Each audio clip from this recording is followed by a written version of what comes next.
Hello again, friends! And you are our friends, and what, this fucking chair? it, leave it in.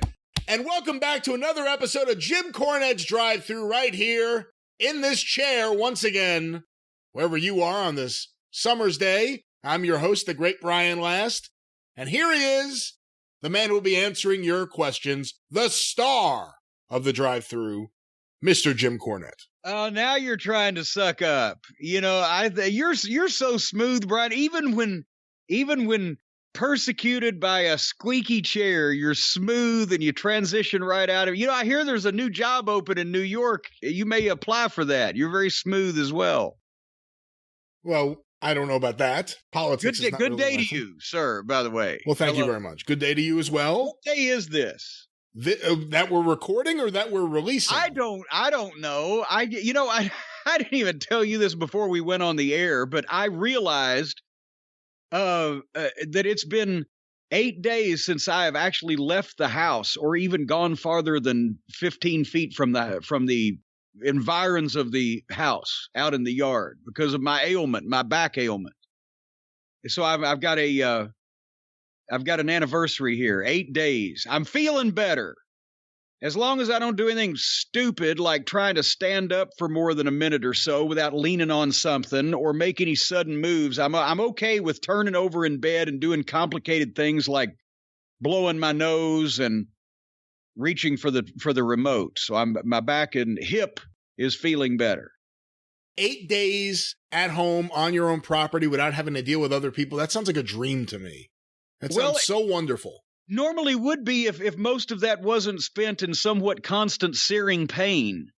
That was the rub over the whole thing. I had a lot of things I wanted to apply myself to.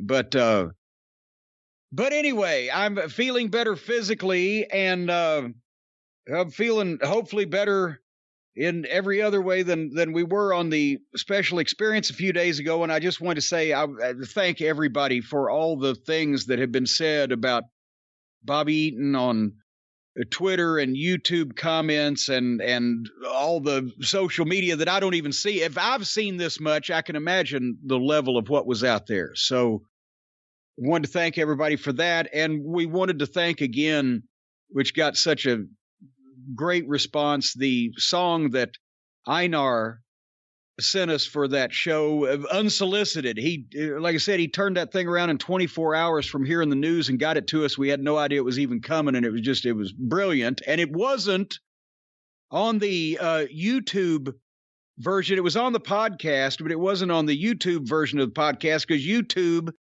has different rules on music rights, and we have come to find from your experience in the music business that besides the fact that the publishers get involved in things like this, Don McLean is apparently a litigious asshole. So fuck you, Don McLean. We couldn't play that song on YouTube, but we encourage everybody to search out the actual podcast. That's right. Fuck you, Miss American Pie. Yeah, he tried to. Apparently, what did you say? He tried to sue the people that made the movie American Pie? He wrote the song about the airplane American Pie, which was the airplane Buddy Holly and Richie Valens and the Big Bopper and that poor pilot all died on, wrote the song, named it American Pie after the plane, apparently copyrighted it or trademarked it, so when they put out the American Pie movies, he was like, whoa, not so fast. And he sued.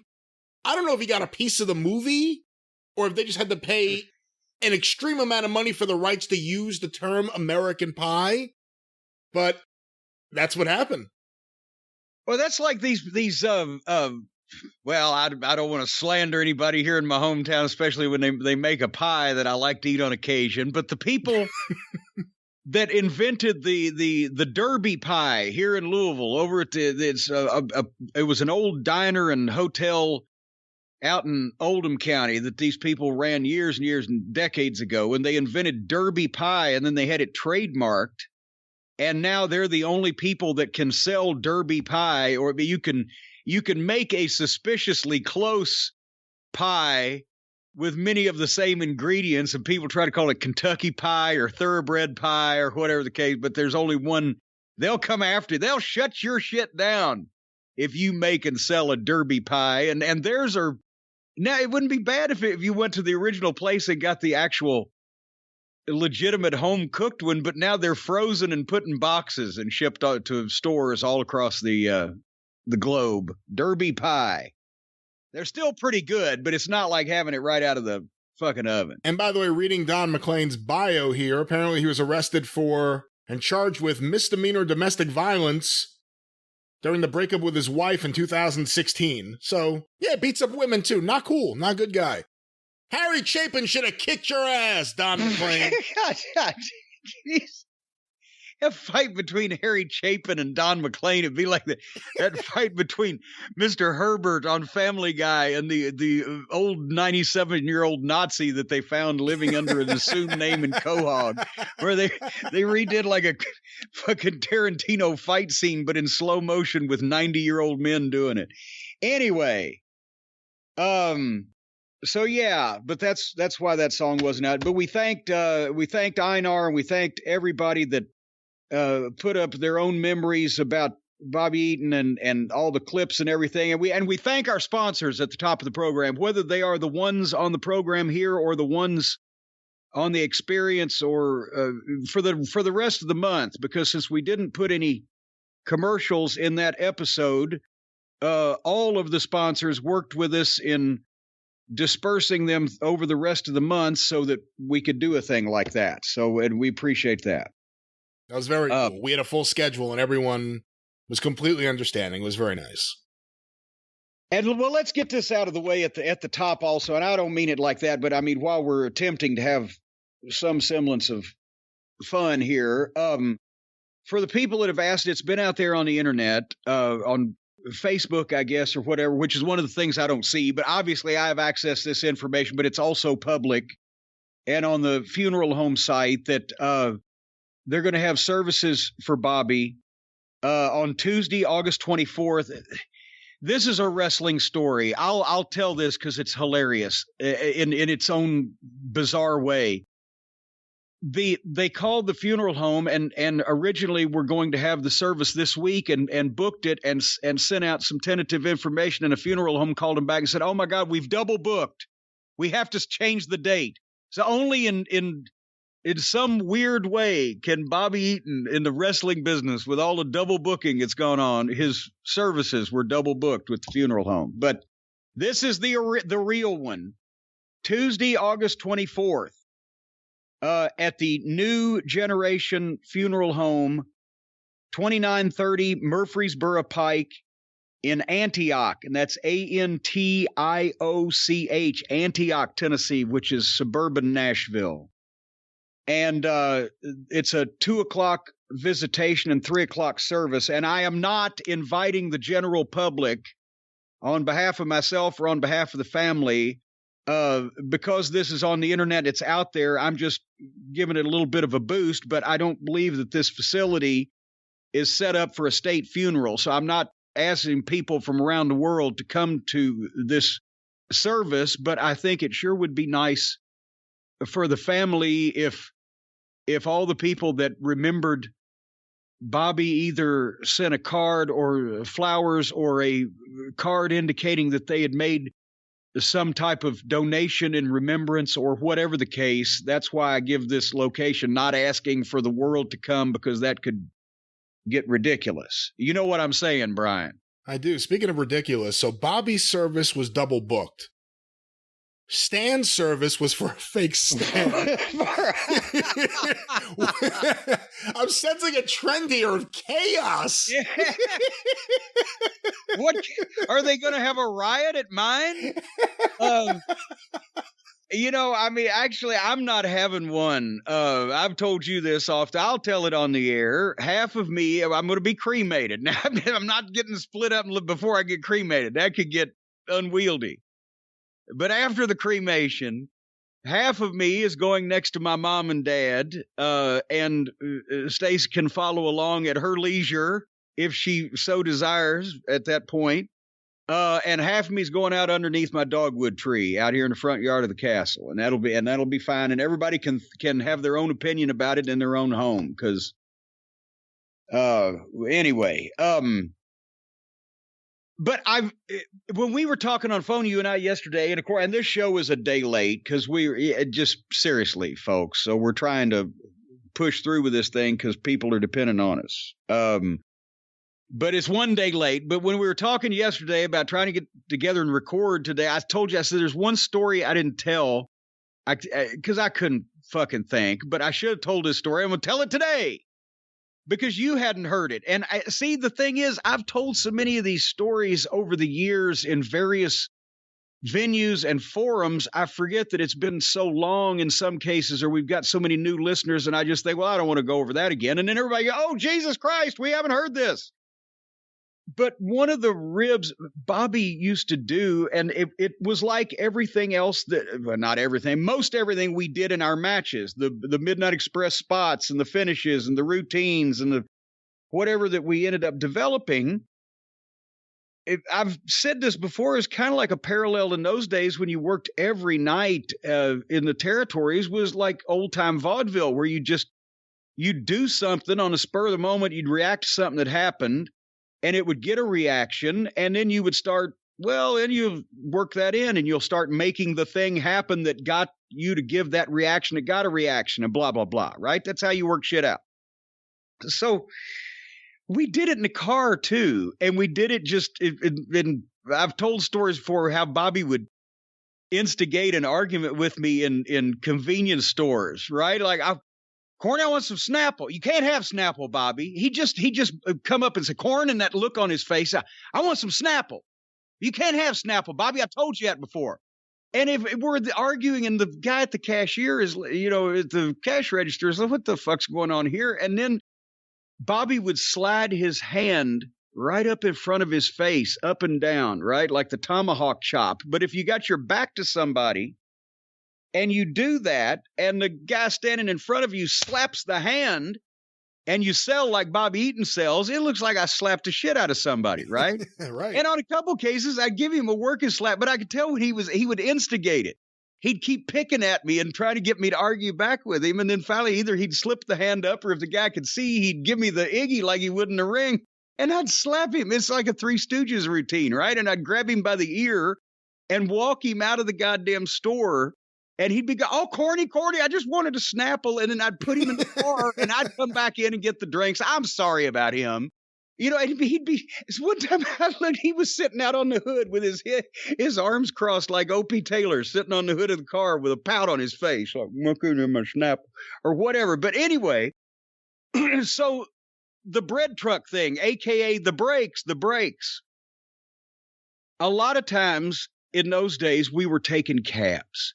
And we hated to take cabs because you had to be dependent on where you could get it to come to. And then you had to be sitting around with no transportation afterwards waiting on it. And also we had to cram in the cab. And that was even before. I don't know if people realize this now. The last times I've been in cabs in at least New York City, you can't get in the front seat with them. Is that a thing just up there? Or is that everywhere that you can't get in the front seat anymore? It's a thing in New York City specifically because of the people that shoot cab drivers. Oh, yeah, they rob them. Yeah. But like on Long Island, when you get off the Long Island Railroad, usually the local taxi that's at the station, they'll just get as many people in there. They'll put them in the trunk if they have to. Okay, well, and we've been in there a few times also. But anyway, there's three of us. It's either me and Bobby and Dennis or me and Bobby and Stan. And anytime we had to get a cab, a lot of times we would fly in commercial to Hartsfield in Atlanta. And we would literally land at 8:45, have to be at TBS at 10 o'clock, and it's 15 miles. Now you couldn't make it. I don't think you can make the trip that fast. Or whatever, it's just a last second thing. We're getting in a cab, we're going. And sometimes you get stuck in traffic in these cities. I think the first time was someplace like Chicago. It wasn't Atlanta. But even back then, 35 years ago, the cab drivers, sometimes English was a second language and they were new to the culture, so you could kind of fuck with them because they were like, what are these fucking crazy Americans, right? And also, think of what the cab driver had to think when he pulls up, and especially when Dennis, because Stan looks so fucking wholesome and all-American, but there's Dennis with that beard and those gig marks and that surly look on his face, and it's in the wintertime, he's wearing a fur-lined leather jacket. And they're all these guys he's picking up are 6 feet tall, and they're 230 pounds apiece, and depending on how fat I was, right? So anyway, one day, I think by this time Dennis may have been there, whatever. We're probably, as I said, in the Chicago environs, and we're stuck in traffic. And Bobby was also flinchy at sudden loud noises coming from like behind him or whatever,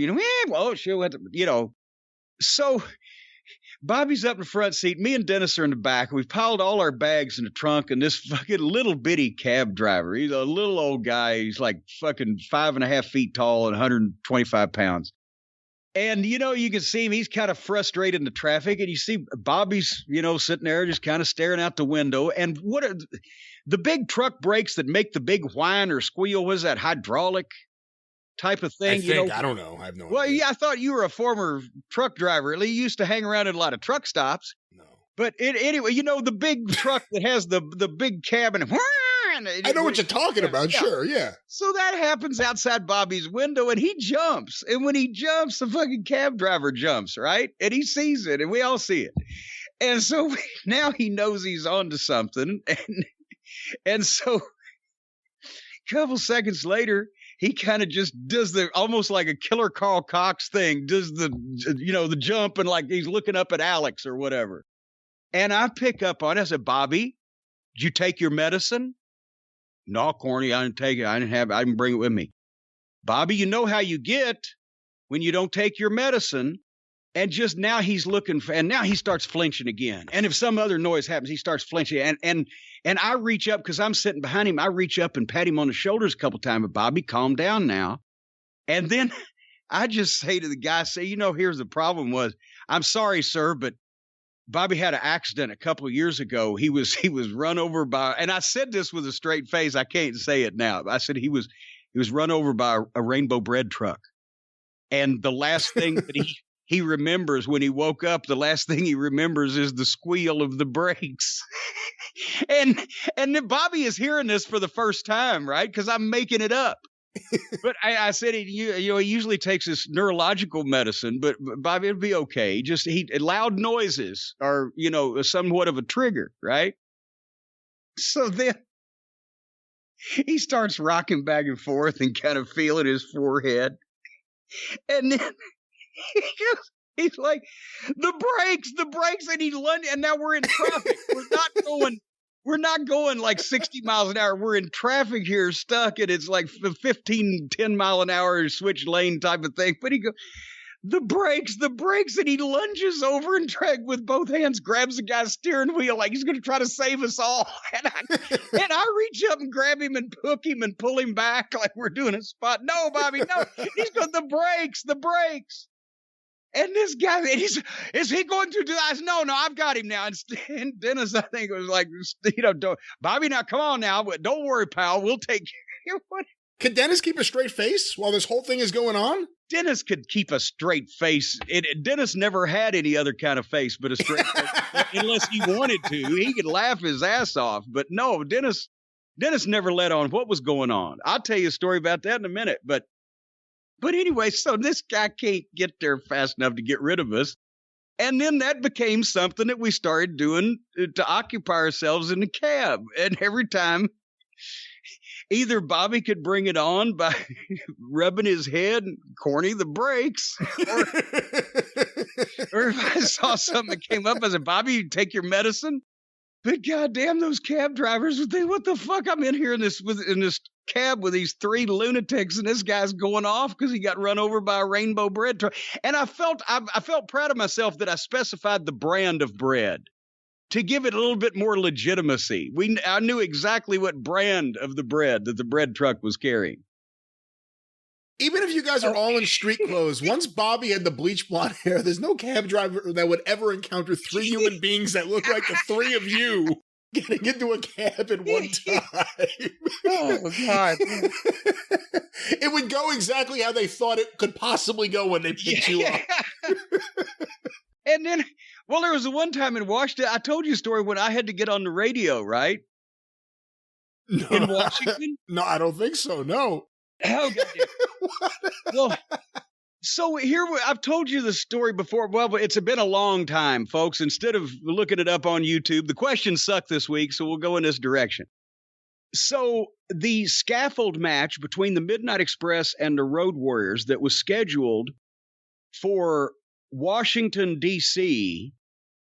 was on 2 days. We were going to be up there in Richmond, somewhere else, and then Washington, but somehow or another, the goddamn Richmond show got snowed out or postponed, and they tried to do both Richmond, Virginia, and Washington, D.C. in the same night, and that would have worked for the most part, except that they had to have the scaffold match, and I'm botching this whole story up because I didn't plan to tell it, but the point is, they had 4 matches in Washington at the D.C. Armory in the worst neighborhood in Washington, in the oldest building where they actually got letters about it at Crockett's office because the people had to wait there and the toilets were over. There was like 8,000 people there, toilets overflowing, phones ringing.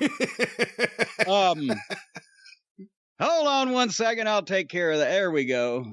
I don't know who that was. Anyway, the toilets were overflowing. It was just a scene of chaos at the DC Armory. They started that show at 8:30 and they had 4 or 5 matches there. Meanwhile, they'd started Richmond, Virginia at 8 o'clock and they had 4 or 5 different matches there. But me, Bobby Eaton, Dennis Condrey, I think Dusty Rhodes, and perhaps somebody else, maybe it was Nikita, because that was after Magnum's accident. We had to take the smallest plane it was a chartered plane, the smallest one I've ever been on.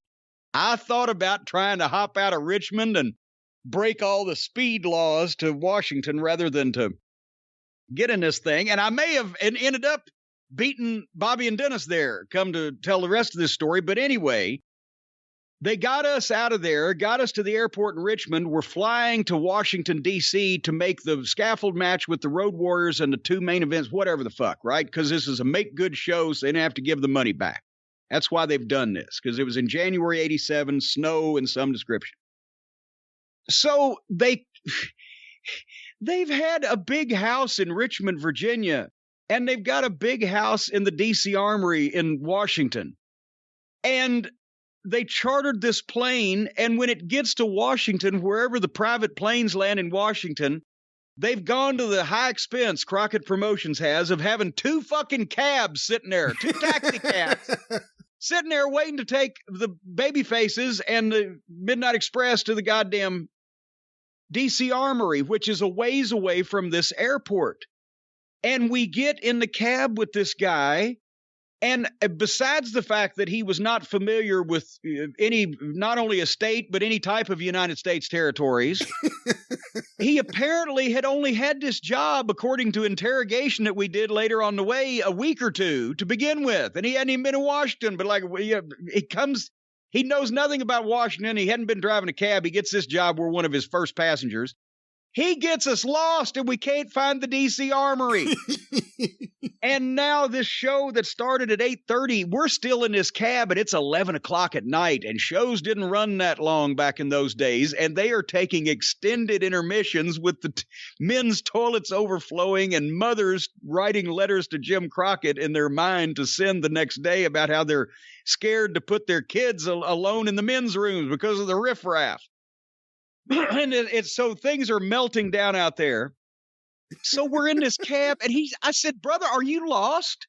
Because I've seen him a couple of times. He's making some turns, and he gets on the radio, right? The cab radio. That's what they had to dispatch themselves back then. And the cab number, right? He goes 32, and DC Armory is such and such in his accent, such and such location. And they're trying to give him some feedback. I said, brother, are you lost? Well, and also I look up, we're in a fucking residential neighborhood. And so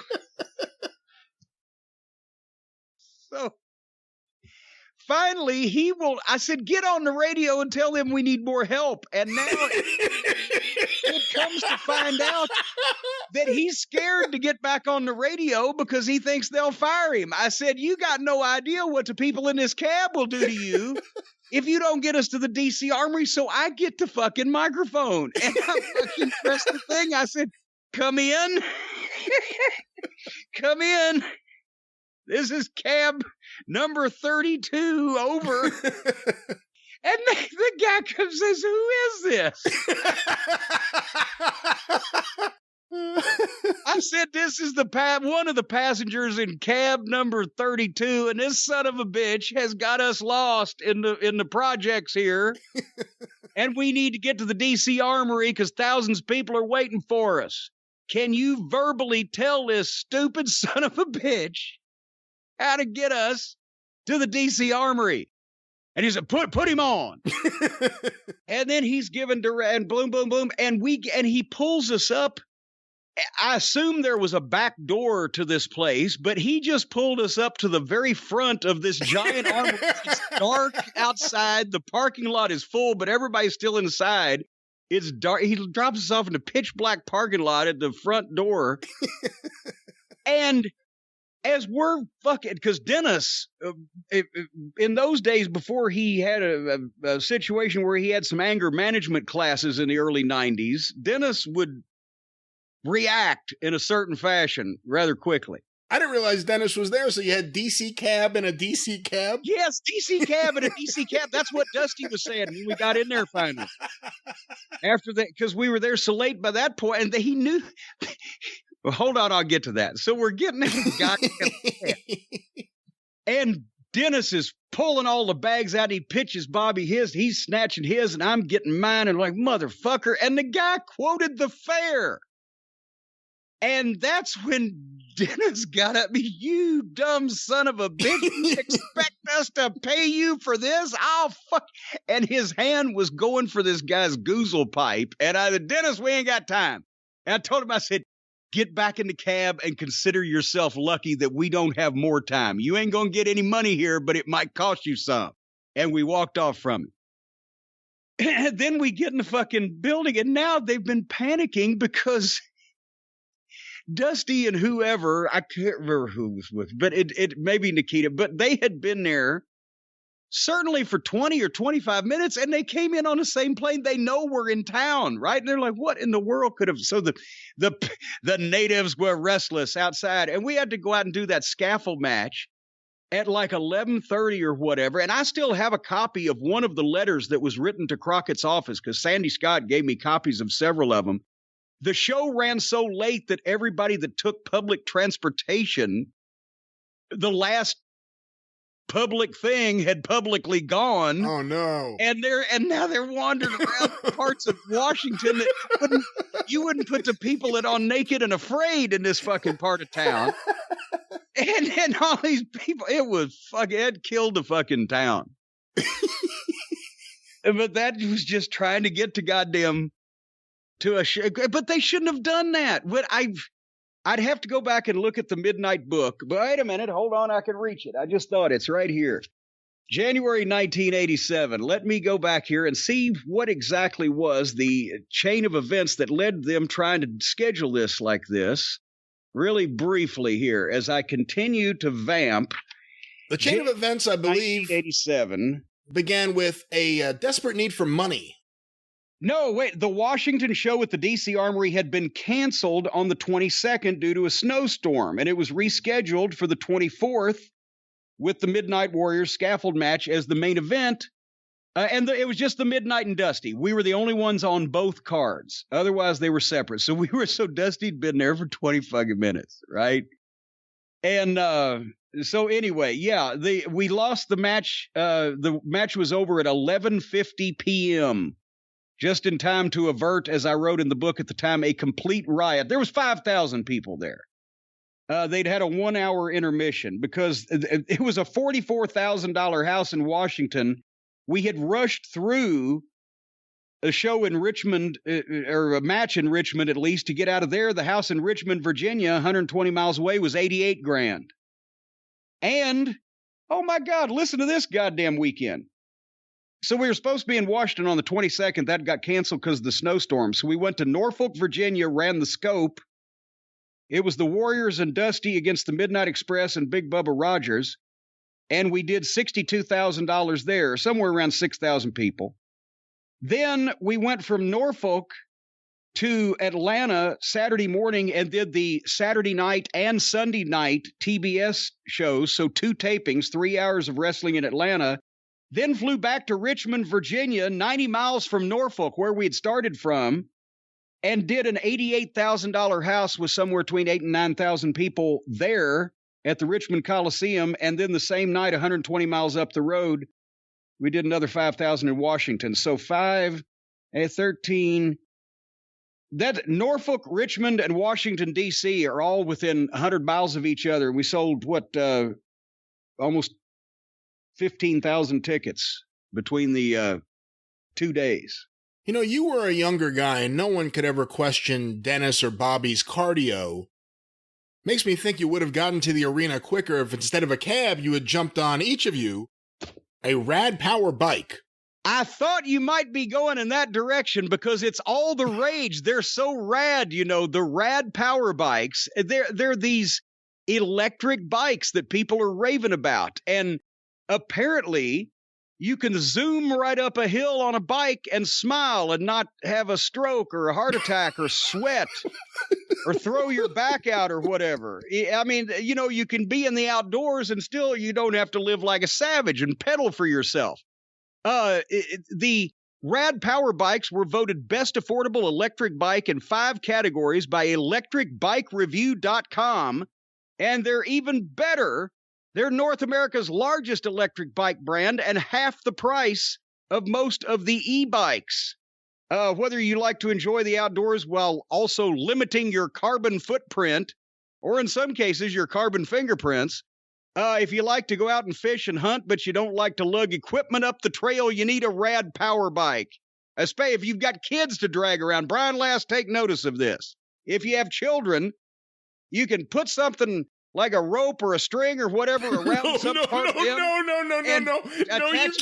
No, you right can't. Up the hill. Whatever you're going to say, no, you can't do that. You can't pull them up the hill like streamers? No, you cannot do that. Well, no. You can't do that on a rad. You can do everything else but that on a rad power bike.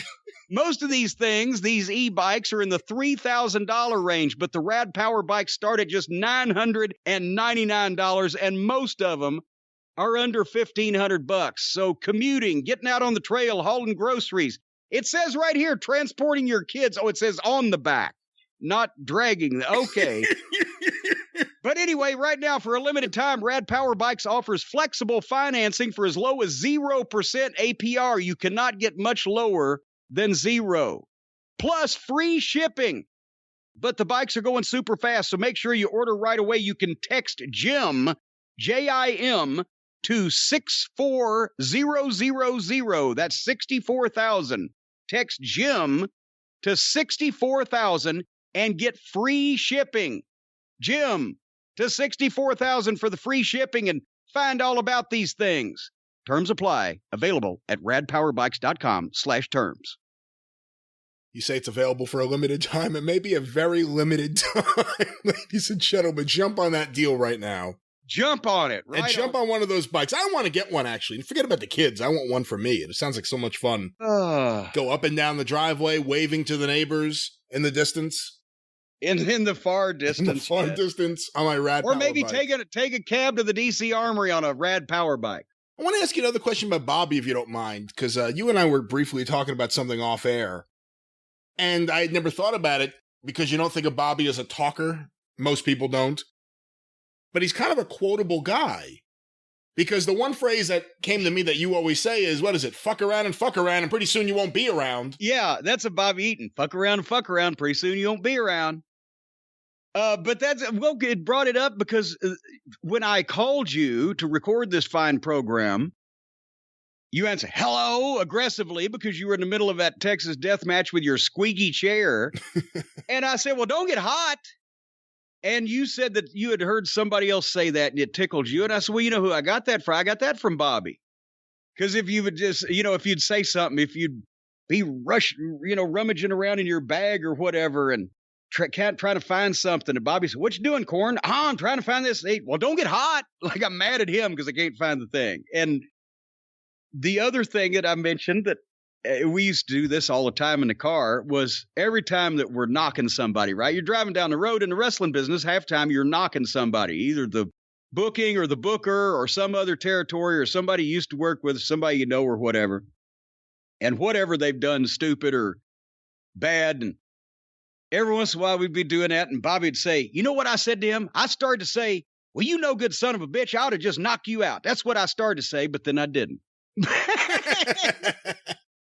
So every time, that's another thing we do to these cab drivers when they're irritating us. We just look at each other and say, I started to say. But I wanted to bring something up too, because I was watching and then we'll get on with the rest of the program. But I was watching some of the Midnight Express DVDs I was telling you about. And by the way, no current wrestling has been consumed in this household over the last week. We will resume that on the experience this week. We're going to try to catch up. We're not going to go into agonizing detail on everything that happened on all the programs last week, but we will do a little catch up and then continue from there. But anyway, I was watching some of these DVDs and it reminded me of something that I had forgotten that even happened when we moved from Dallas to Atlanta and that weekend, that time period.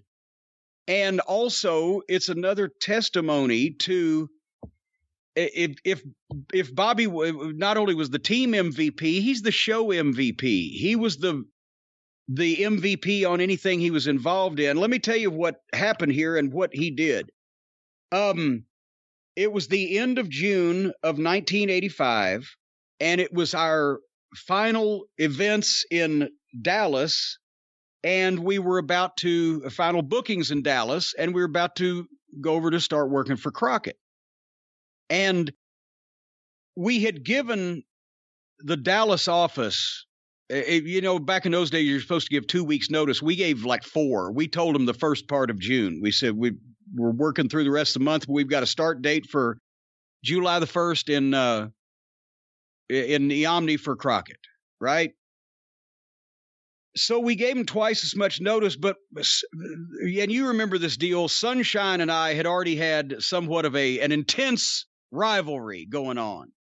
And right. Her seconding Scott Casey and Kabuki and these things, and me just ripping her up one side and down the other verbally on television in front of 500,000 people every week in Dallas, Fort Worth. It was fucking pressing the envelope of what you could say on television back in those days. The green jacket. The green jacket that Scott Casey stole from me.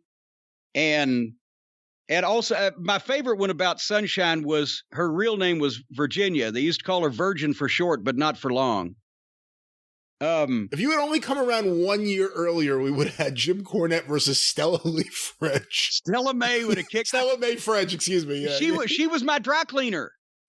I told you that. I walked into dry cleaners in Irving, Texas one day, and she said, "Well, hello, Jim Cornette." I said, "Do we know?" She said, "I'm Stella May French," but her name was, she was a worker from years ago. Anyway, the Dallas office, Ken Mantell, et cetera, Cornette, can you stay for the 4th of July? And also, because when they had started having me come to these booking meetings where I indeed got a further idea that all was lost in Dallas at that point, I had even pitched the thing with me and Sunshine. So it's my deals. I was, all right, I will be in Tarrant County Convention Center for the big Star Wars event in Fort Worth on the 4th of July to do my thing with Sunshine and put her over. And the Midnight Express were in the Omni in Atlanta, debuting for Crockett for the 4th of July Omni show. We worked that out with Dusty. Well, then Dusty said, "But hey, I tell you what, kid." So he said, "Come and make Atlanta TV the weekend before the Omni so that we get you on TV." Okay, well, how can they, we're finishing up on, we told them we're finishing up at the end of June, and the Atlanta TV before 4th of July is June 29th. So, okay, so I go back to the Dallas office, and they'd thrown another wrinkle in that, remember when we had left Louisiana, we were originally going to go to work for Crockett. But Watts wanted us to go to work for the Von Erichs in Dallas so that he could still have us for the big events like the Superdome or Houston or Oak City, Tulsa, big shows. And we worked a couple of shows in January for him, but then Fritz and Watts for a while got on the outs, and the Superdome show that year that we were still in Dallas for, we were in Corsicana, Texas at the Rodeo Arena. We got Easter Sunday, we were in Houston. We did a few shows, but nothing like we were promised. And whenever we would go work for Watts, because his towns, except for Dallas-Fort Worth, the Dallas territory was fucking dead. West Texas was embarrassing. South Texas, except for San Antonio, was dead. And if you went and did 12 or 15 grand in San Antonio, that was wonderful. But Dallas, Fort Worth, the Metroplex was just fantastic. But when we go to work for Watts, one day working for him would be half our check for the entire week working for fucking Dallas. So anyway, so all this stuff is going on. So we end up, the Dallas office has us booked on June 30th in Greenville, Texas at a spot show. It's about 100 miles from Dallas or however far. All right, we'll make that. We'll make the Atlanta TV. I'll be in Fort Worth for the 4th of July. The Midnight will be in the Omni for the 4th of July. But Watts's last dates on us, he had asked for us to do Oklahoma City and Tulsa on the, I was in Greenville on June 29th. He'd asked us to do Oklahoma City and Tulsa on June 30th. And we know that we're going to get paid better than anything for those. So here's what we did. On Friday, June 28th, we were off. So we flew to Atlanta that evening so that we're there to make our debut on TBS the next morning. We get up, we go to TBS, and we do the debut on the TBS show. We tape that morning, turn around and go straight back to the airport, fly back to Dallas, get in our car in the airport, and go to Greenville, Texas, where it's a spot show. So there's 4 matches, the Fantastics and the Midnight Express, a captain's match with Bobby Eaton against Bobby Fulton, one of the Von Erich boys against either Gino or Chris, and a preliminary. And I don't even know what the house was. I didn't even record it. And then we turned around and got up the next day and drove from Dallas to Oak City and worked with the Rock and Roll Express at the Myriad in Oklahoma City at 2:00 in front of a $44,000 house, which was pretty dismal for our standards of Oak City, but business had gone down a little bit. And then we went to Tulsa, another 100 miles up the road, for the 8:00 show and put the Fantastics over in front of a $42,000 house. They were rocking in Tulsa that night. For some reason, Tulsa drew the same thing Oak City did. So in literally 2 days, Bobby Eaton worked his debut on the Superstation, a single match against Bobby Fulton in Greenville, Texas, a tag match against the Fantastics in Greenville, Texas, then a 2:00 Sunday afternoon show in Oklahoma City with the Rock and Roll Express, where Dennis took a monkey flip spot and some freak thing pulled his quad or his hamstring or something. He thought he'd torn it, but he pulled it real bad in that match. So for the match that night, he had to wrap it up. And I watched this video and then I realized, wait a minute, Dennis hurt himself. I remember that now. His stone face. He rolled out. He walked around a little bit. He got his way back on the apron. You could tell if you were looking like and you knew him that something was wrong, but otherwise the match continued. He relayed the information to everybody. And Bobby took up the slack. And then that night when Dennis's thigh was taped, and he couldn't hardly walk, he was still in the match with the Fantastics. Nobody knew anything was wrong except if you saw his leg taped. But he did what he did, and Bobby worked almost the whole match, and they disguised it so nobody knew anything was off. But so Bobby had done 1, 2, 3, 4, 5 matches in 48 hours. And on the last one, he's still dropping the leg off the top and still, I think, I know he did a superplex on Robert Gibson in the afternoon match. I think he did a couple other things off the top in Tulsa that night. and covered for the team so that nobody knew anything was amiss with Dennis.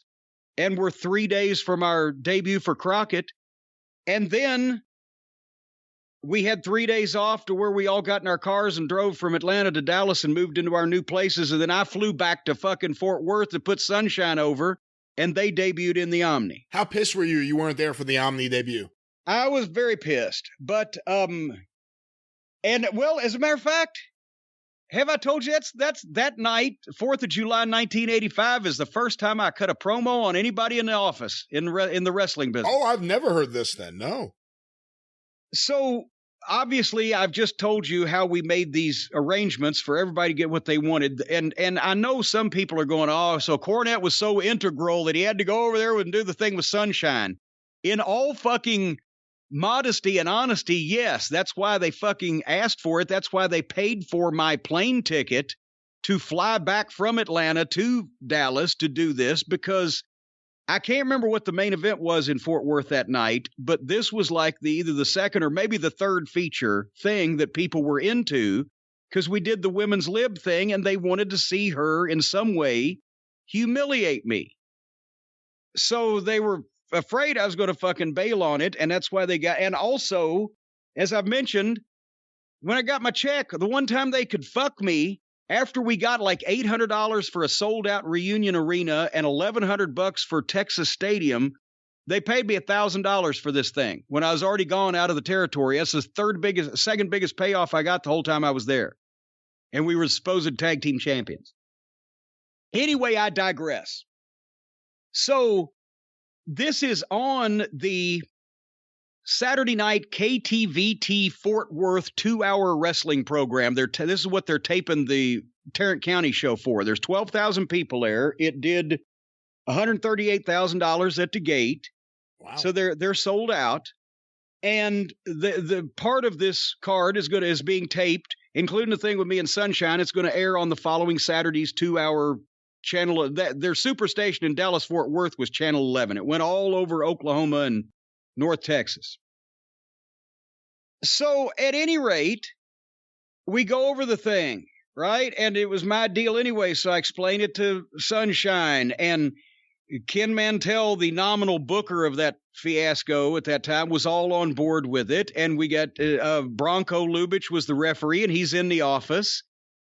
And basically, it's the deal where I'm blindfolded, and because the Texas legitimately had a law, you could not advertise man versus woman as any kind of fight, even if it was a, predetermined sport. So they got around it by saying it was going to be an exhibition. I was blindfolded, and Sunshine could take her best shot at me, and if she couldn't knock me down, then I was going to take the blindfold off and just have my way with her and just beat her about the head and face. That's what we're promising people. Well, they know it's even to the point where I came out to Walking on Sunshine by Katrina and the Waves, and she comes out to I Am Woman by Helen Reddy. And the fans, it's on television on that tape that I've got one. It's out there somewhere, but the goddamn people were singing I Am Woman on Sunshine's way to the ring. That's how, because I did where she's rattling the pots and pans around. She ought to be barefoot and pregnant. She's been on more street corners than the Dallas Times-Herald, all that shit. I had roasted her. Anyway, so the deal is basically, we're going to give the rules. I'm going to cut a fucking promo on Sunshine to get the fucking people mad. I'm going to put the blindfold on. Her man, Scott Casey, is going to run out and distract Bronco Lubitsch while Kabuki comes in the ring. And as I'm standing there waiting for her to give me her best shot on the chin, I don't know that Kabuki's there. He gives me the thrust kick. It knocks me ass over tea kettle upside down. He bails out. Sunshine puts her foot on my chest. Bronco Lubitsch turns around and counts a pin. And then I take the goddamn hood off, and there's Sunshine standing over me. I think she did it, and I go ballistic, and the people fucking loved it. That's what was scheduled to happen, and that, along with something else I'm about to tell you, actually did happen, and the people loved it. However, right as we've made our entrances, we've got the thing established, right as I'm starting to cut a little short promo to get the fucking people going, and then we're going to do this deal, into the ring comes Chris Adams.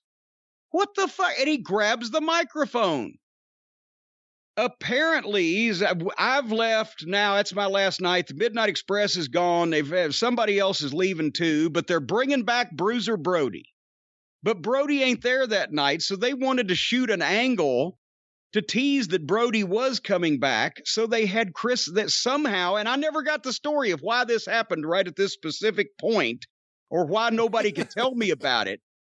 Because I was too busy yelling afterwards. But since we were the main event slot of the what was going to be shown on TV, instead of sending Chris Adams before our entrances, or instead of sending him after we finished our deal or whatever, they sent him to jump in the ring and announce that he was attacked in the parking lot by Bruiser Brody, who broke his windshield out with a chain or something. And he's scared to death, and I don't know what's going to happen, and maybe he's calling the police. And then he leaves. But he's jumped right in the middle of our thing, and we didn't know he was. And Sunshine's perplexed. And she was a nice girl, but easy to throw off a little bit. And I'm like, what the fuck? And plus, they stepped on our shit, right? And so I got the microphone back and didn't give a fuck and made some snide comments about fucking, cars with or without windshields. And I can't remember what I said, but then I cut the promo I was going to say on Sunshine with a little more vehemence. And we did the deal. And as soon as I got back in the back, there's Ken Mantell with the headset. I said, what the fuck was that? Well, I said, what the fuck is Chris Adams jumping in? I said, well, what the fuck? I didn't know that was coming. She didn't know that was coming. I said, never mind. You know what? You don't have to worry about it. That's why the Midnight Express ain't here anymore. That's why you're never going to see me again. Because this whole fucking place is run like a goddamn flea market, and we're out of here because we're on fucking TBS. Fuck you. Wow. And I went and threw my shit in my bag and fucking got in my car and pulled off, never to darken World Class's doorstep again.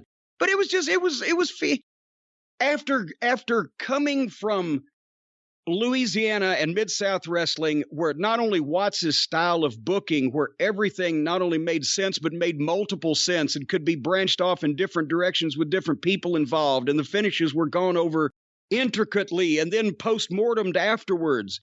And every town in the territory was doing good business. And then we come to Dallas, where DFW is on fire.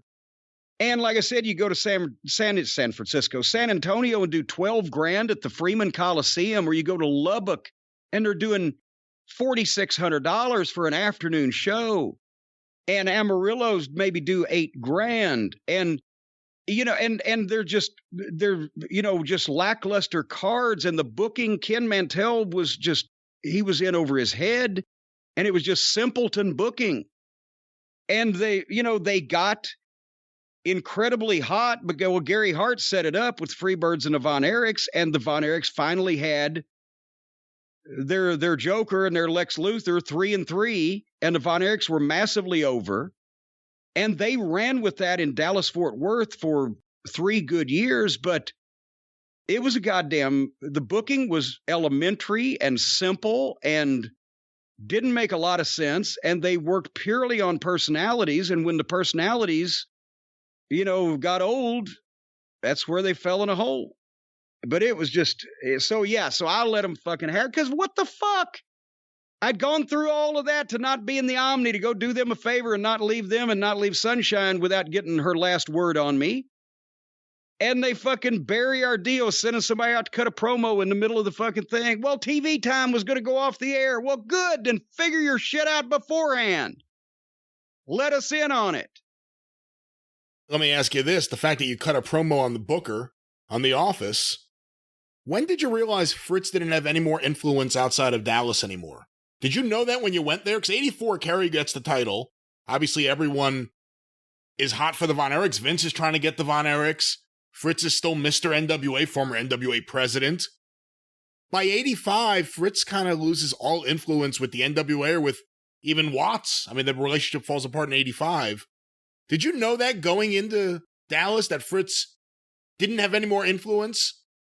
And when did you figure out the fact that you could cut a promo on The Office and escape without any problems? Oh, I gave absolutely zero advanced thought to whether or not that anybody's going to be mad at me when I cut that promo, because you can see me, when I watched the tape back the other night, you can see me mad. If you know my mad faces, you can see me mad in the ring. I couldn't wait to yell at somebody. But that was the final 6 months of being stuck, doing all the hard work at the spot shows, being supposedly tag team champions, but the belts being held up for 3 months out of that. We loved working with the Fantastics, but not every night for 6 months with no direction and not getting any matches with the Von Erichs to make the legitimate money. So we're there having a paid vacation for making $1,000 a week when Crockett wants us. Dusty and Crockett were both ready to help us carry our bags in their door. So do you think if Fritz wasn't even at Fort Worth that night, as far as I can tell, if he'd have called Jimmy Crockett up and said, hey, that new manager you just got, he cussed out my booker, Crockett would have probably given me a bonus the first week. Because he'd been sitting there for 6 months waiting for us to get tired of working in Dallas. Because I almost started a fight between Jimmy Crockett and Bill Watts when I called up, and we had originally, as I've said, been booked for Jimmy Crockett to start after we left Louisiana before we knew that they wanted us to go to Dallas. They gave us no inclination otherwise at first than you're finishing up in the middle of December here. Okay, so then we took Dusty and Crockett up on their standing offer and told Dundee, and that's when he said, well, I think Watts wants you to go to Dallas. And the theory was that Watts would be able to bring us back for the Superdome or Houston or Oak City and Tulsa on a occasional basis and still have us for the big events.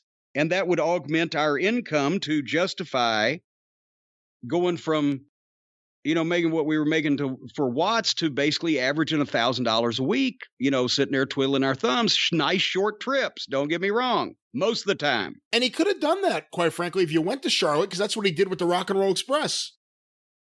Well, the point is, after a while, we just got tired of Dallas because it was going to not change and we were going to lose our opportunity the longer we dicked around. So like I said, we got the Texas Stadium payoff and then called Crockett, set everything up.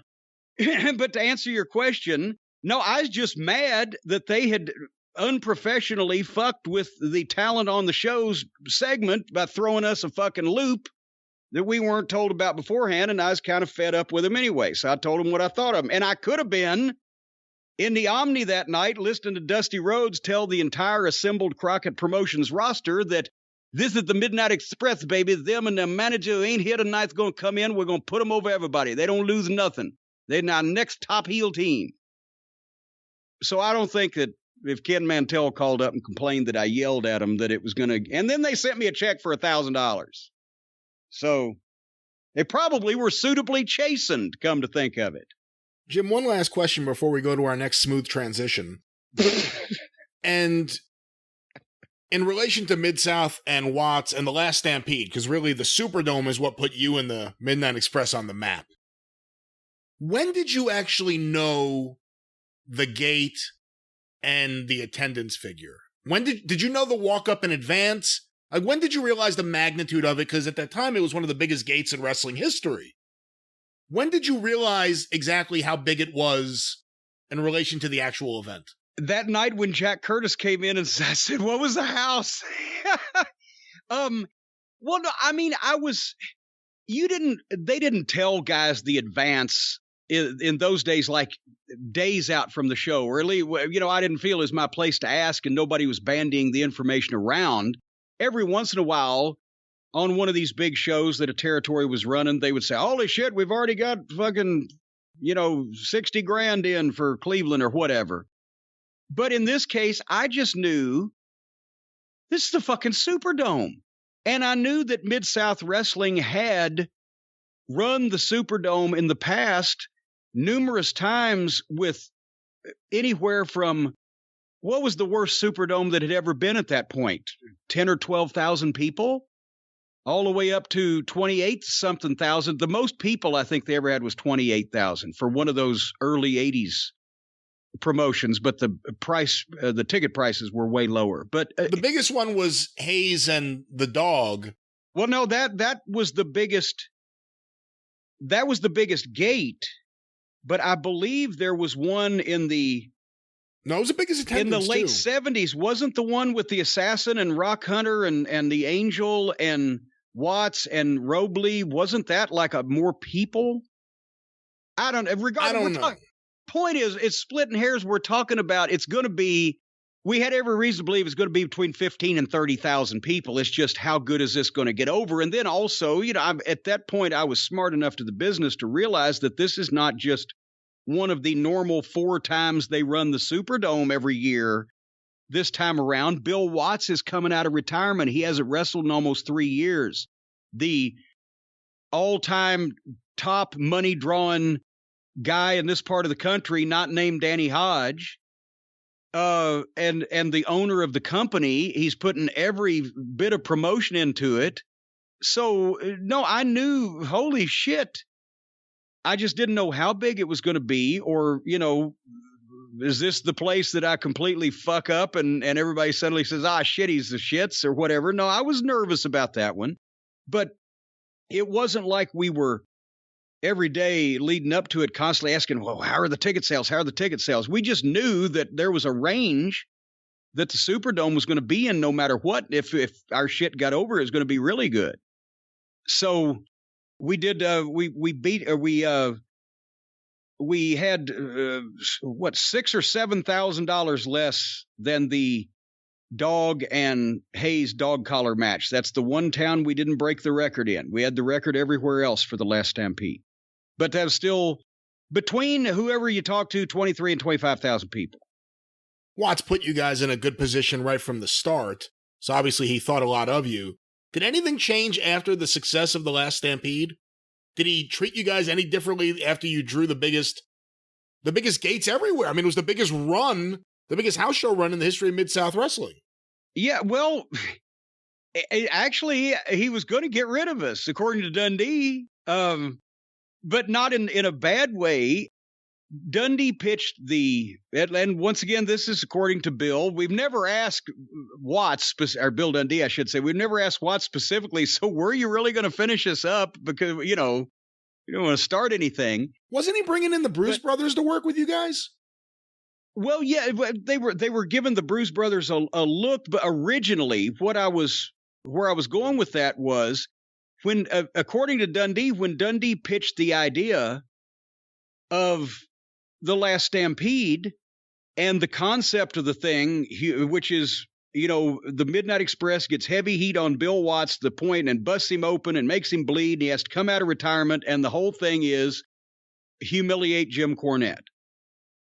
So Watts was thinking fairly old school, which is nothing wrong with that, but that's the way that he did.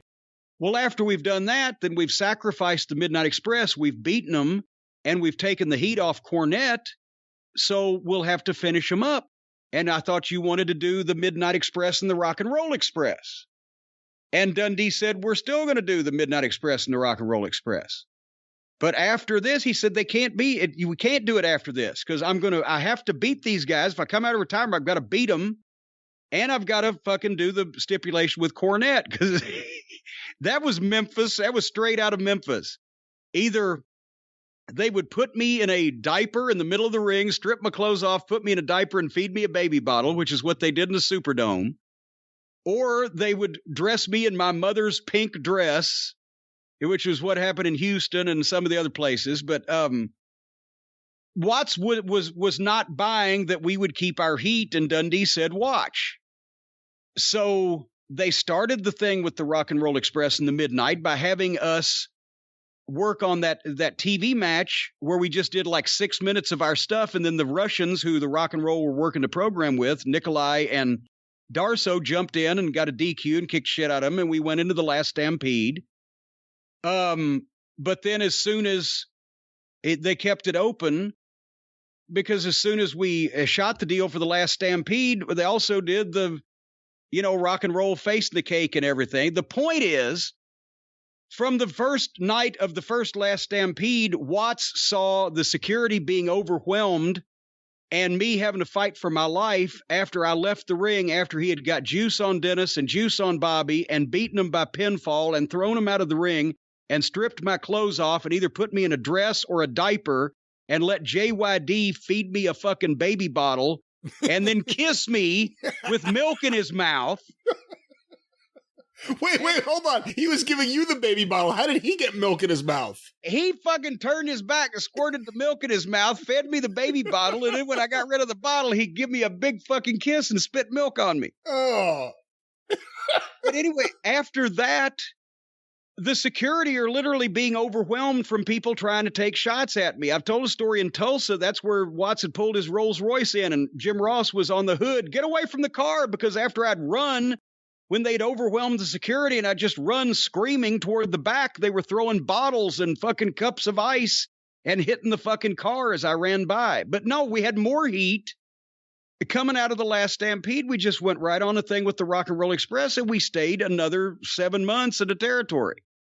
So he didn't treat us any differently, because he did everything he could to fucking put us over at the start. And when he saw that we did that shit and still kept the heat and went right in with the Rock and Roll Express and started drawing more money, that's when we did the thing. We beat the Rock and Roll Express. They went back to Memphis for 90 days, and we went through the Fantastics and the PYTs, Norvell and Coco, and some of the other teams. And then they brought the Rock and Roll Express back, and we did another couple of months with them and put them over in the Scaffold matches. And the Scaffold matches per capita, except for the last Stampede, were the biggest gates in almost all of those towns as well. We did 90 grand in Houston instead of 102 for the Stampede. That's because the fire marshal was there. Oak City and Tulsa, I believe, did records for the Scaffold.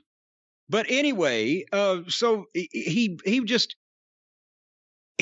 pushed us as hard as you could possibly push somebody at the start, and then he had been honest with us, with our money. So, well, we're going to give you a big push, and if you suck, you'll make 50 grand, and if you set records, you'll make 100 grand. It was basically, you're going to make between $50,000 and $100,000. And we were at the 100 rather than at the 50. Because he wouldn't have done that for the whole year if he didn't like what he was getting back. But then we go to Dallas, and we're just floundering around, and nobody had any direction there that wasn't because everybody that was figured in had a representative in the office. Gary Hart was managing Gang, and he obviously, even though he wasn't nominally in the office at that point, Mantell was the booker, he still had the senior respect. And then Chris and Gino were the boys' arch rivals, so they were going to all the booking meetings, and they were represented. And David Manning, who was to look out for the Von Erichs, and any of the Von Erich boys that wanted to go in were allowed, plus Ken Mantell, plus Bronco Lubitsch, who was one of Fritz's most loyal guys. So there wasn't anybody else going to get fucking featured at that point. And it was just as I was about to say earlier, the territory was a letdown, because Dallas-Fort Worth could do great houses, but the rest of the state of Texas that office controlled, I think the only town that we ran in the state of Texas that even did better than 20 grand that was outside the Dallas-Fort Worth Metroplex was El Paso, and that's when the Guerrero's dad was still running it. I think we were only there once in 6 months. So Watts would have had all those towns cooking. He would have had them programmed with major cards. He would have been running big buildings. We just saw a lot of lost opportunity there, and everybody's just kind of floundering around. And so that's why we knew that Crockett was taking off. Once he got the because remember, he'd been offering us a spot before he even got the Atlanta TV. Once he got TBS, we're like, we were driving down the road, and Dennis every once in a while would say, on a Saturday, we should be on national TV right now, and we're going to fucking Lawton, Oklahoma.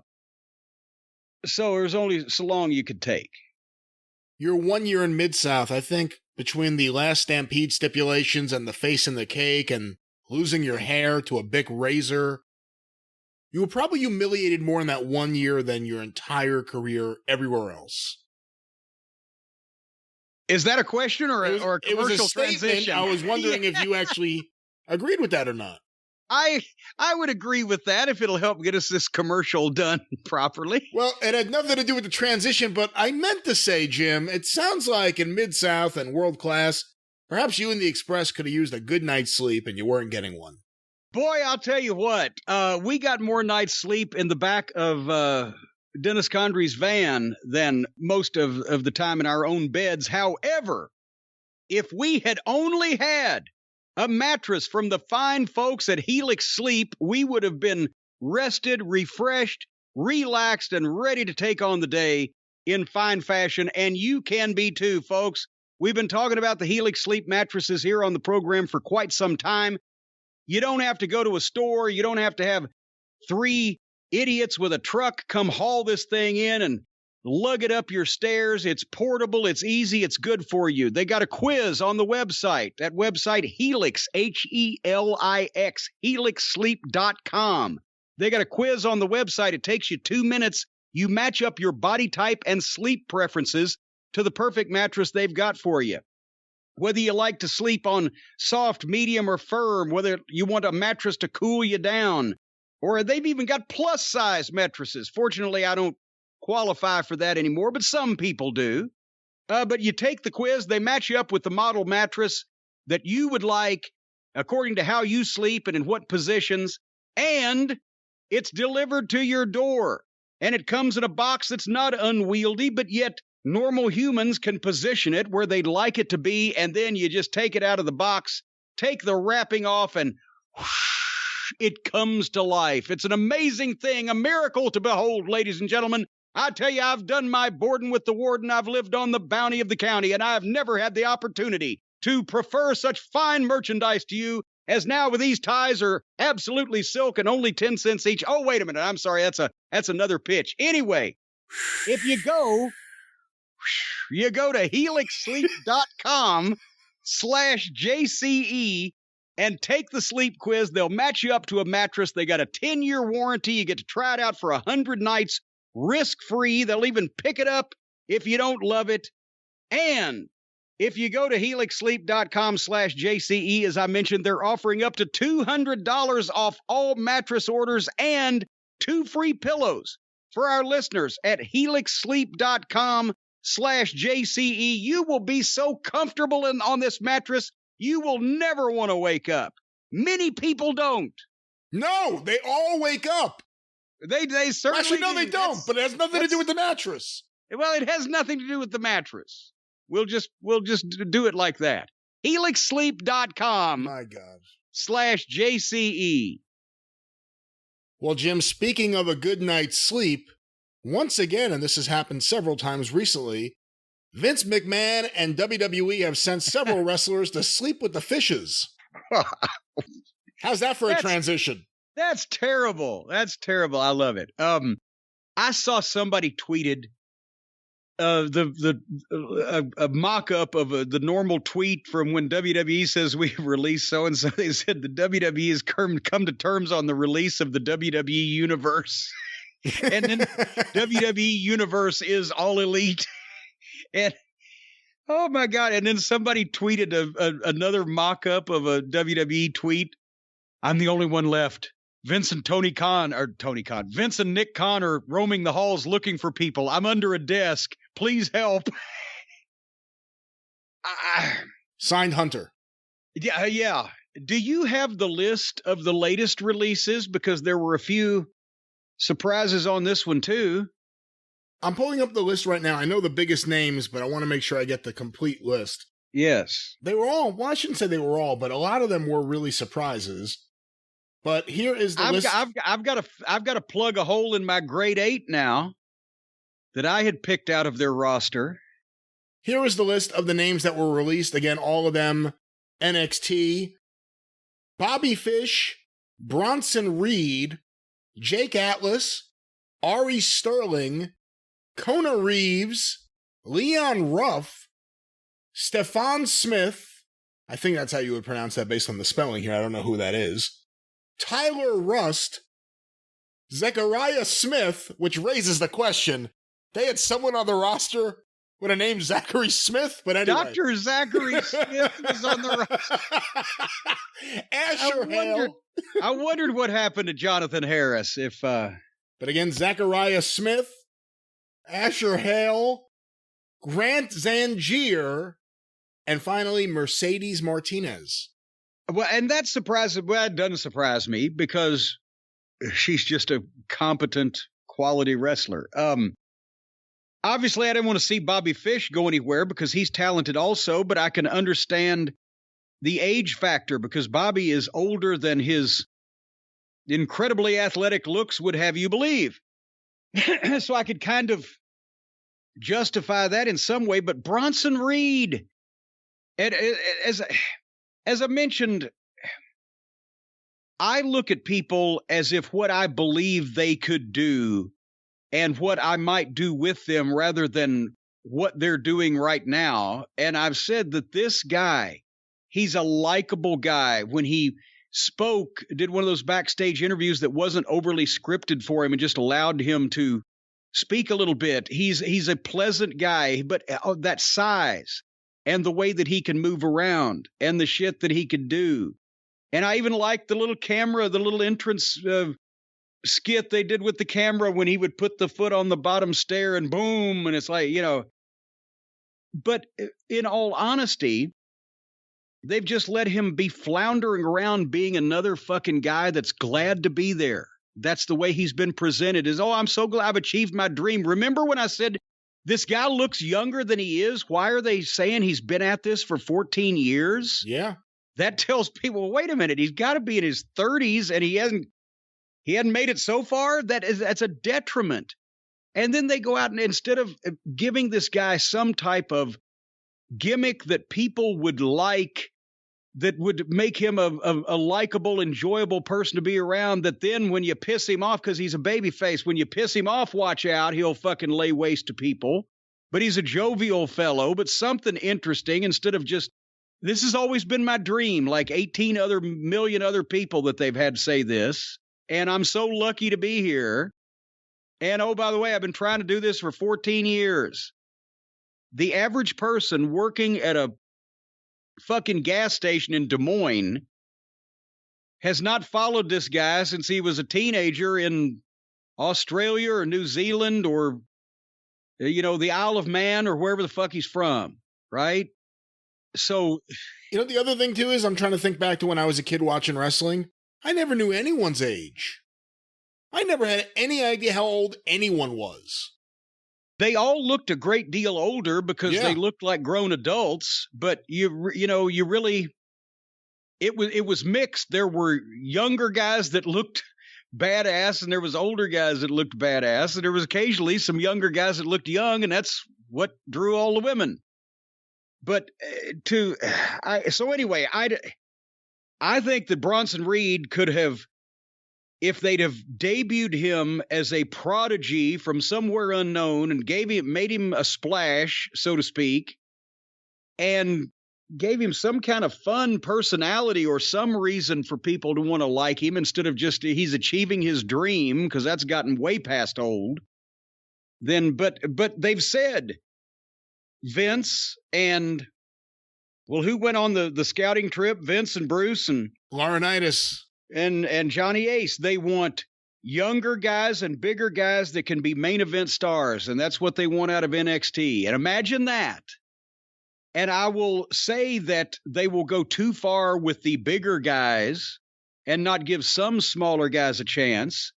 But why would you not want guys of some charisma that can be stars and look a certain way instead of just interchangeable guys of all the same small size doing the same kind of small shit?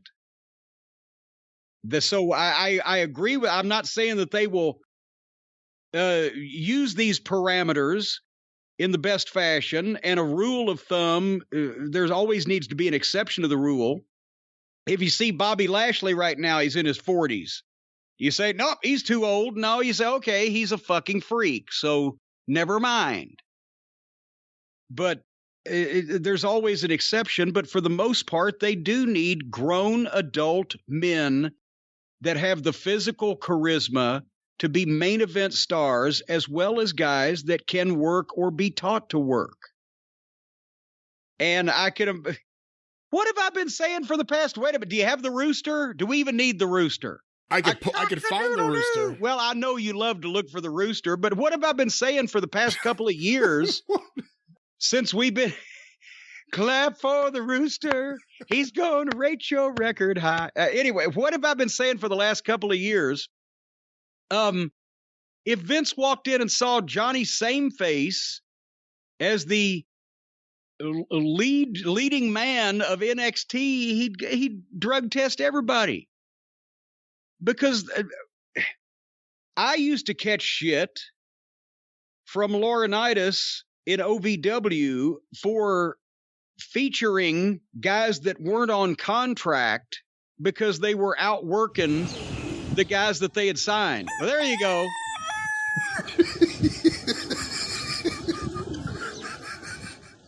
You love it. You love it. It's so stupid.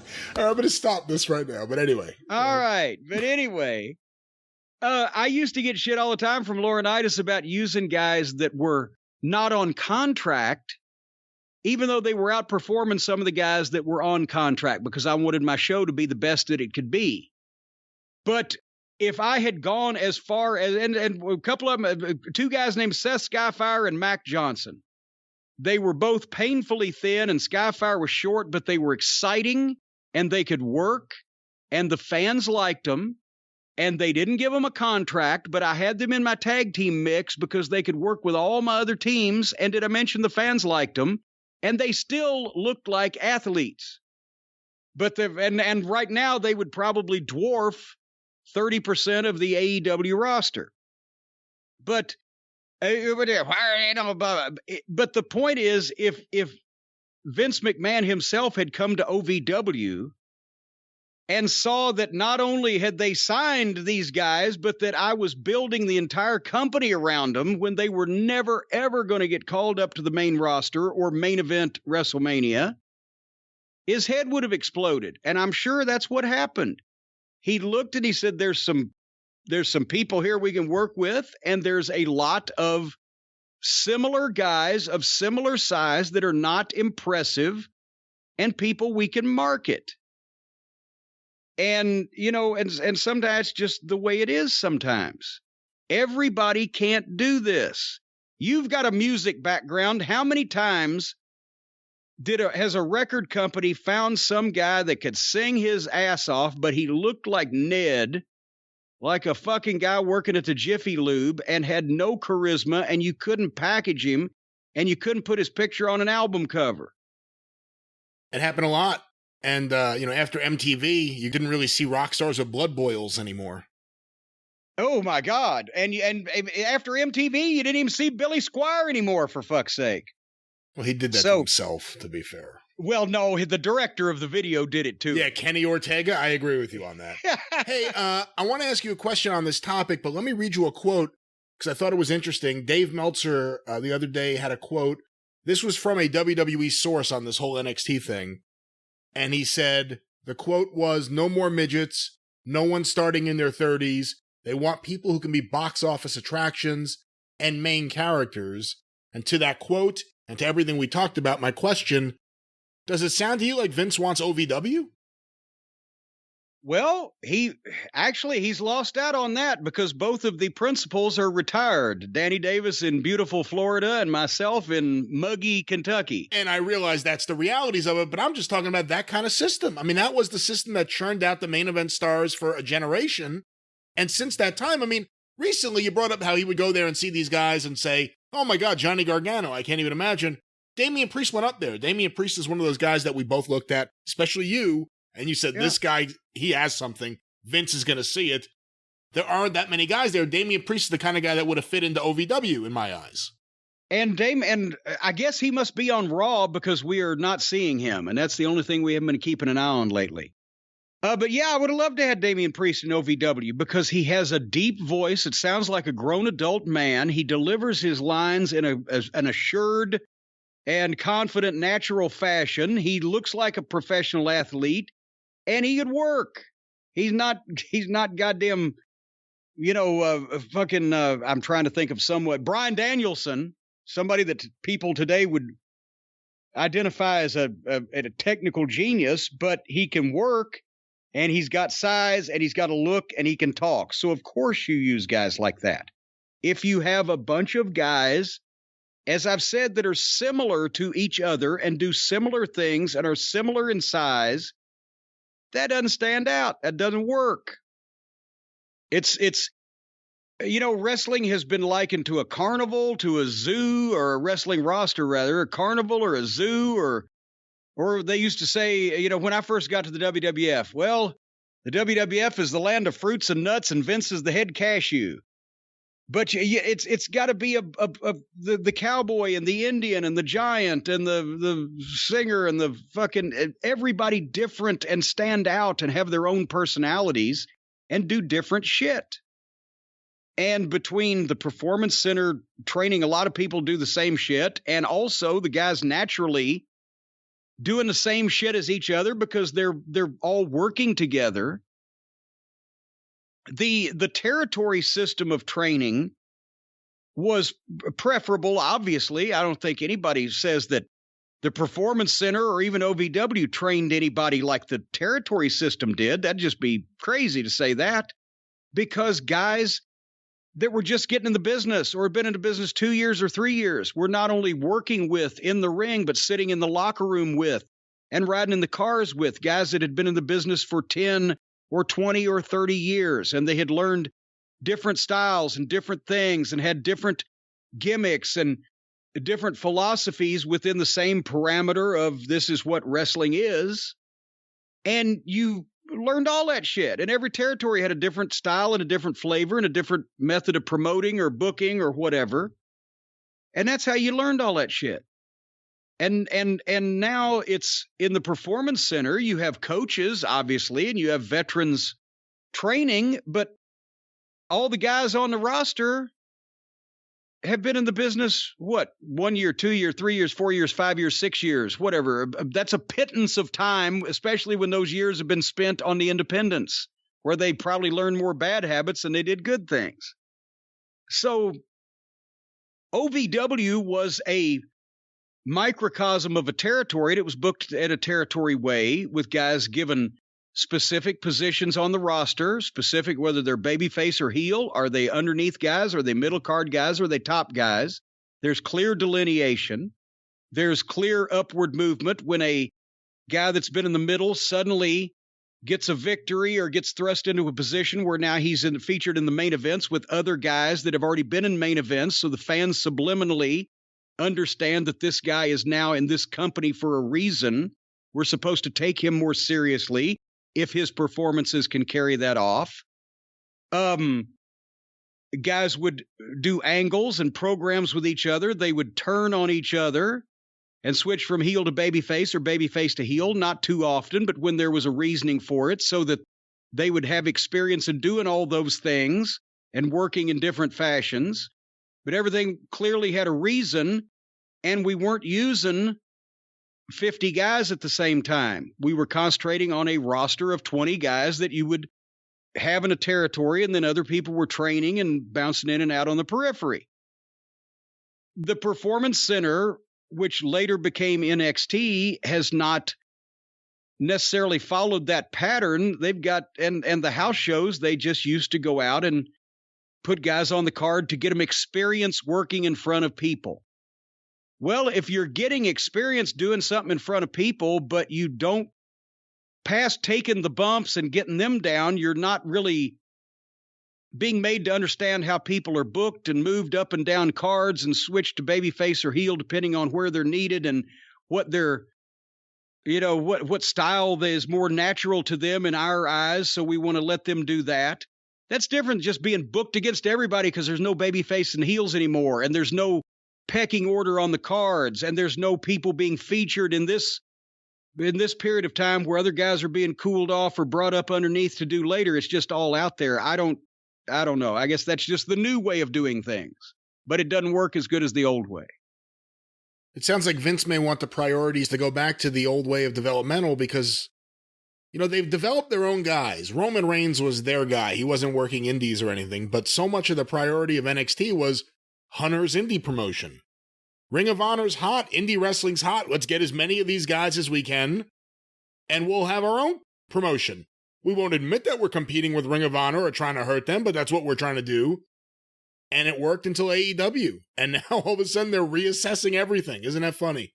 Well, and see, here's the thing. You can have the young people's wrestling promotion without having most of the people on the roster the size of young people.